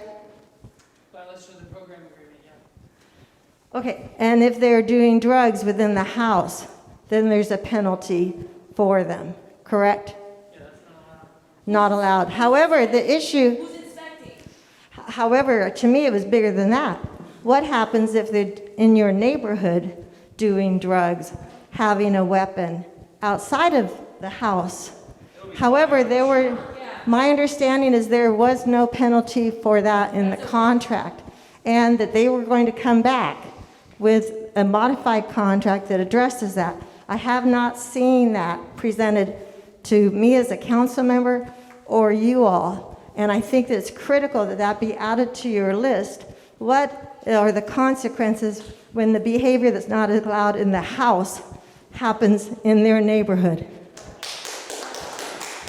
My opinion, it should be the same consequence. Not allowed, period. It is not, and there is a term, saturation. Someone I think brought that up. That is, and I want to know the city's, how that applies to this neighborhood. And what it really means is that one area should not be overly saturated, have so many of the unhoused facilities in their neighborhood. I believe that your neighborhood may very well be oversaturated. And so when you hear the numbers, what is the population of your neighborhood? If it's really 90, and then we bring in 66 or 33, which is a third of the residents, I believe that is what any definition, I think it could very well mean just within this project, oversaturated. The issue of the police officer who's here tonight, I was shocked that I see Lieutenant, Foster here, because he was at my house last night. I was the victim of an incident last night, and that when people repeatedly bring up the incident of someone having sex with some sort of ornament, as important as that is, my bigger concern is what happens when there's an incident involving a person, one of your children, one of you, one of your neighbors. How quickly can the police get there? What is the response? And that, right? So these issues have to be So this all has to be resolved so that these people have a response. It's not appropriate for city council to put, or the city to recommend, a project that has not been vetted. And so for me, this is a serious problem. I think we have to, I'm only one person up there. I got outvoted twice that night on this issue. Any city council member can bring this back as a referral, a request for it to be revisited. I personally think that that should happen. I disagree that this project is ready to go. But I want to thank you. So you need to reach out to the council members in the comments of why isn't it next to their house? I think that's a legitimate question. However, why are they not here today? Another legitimate question. But any council member can bring it back and say, put it on hold until all of these issues are addressed. And then they should honestly not be put in the middle of this. The project's just not ready. The city manager should not have put it on the agenda. That was wrong. So thank you very much.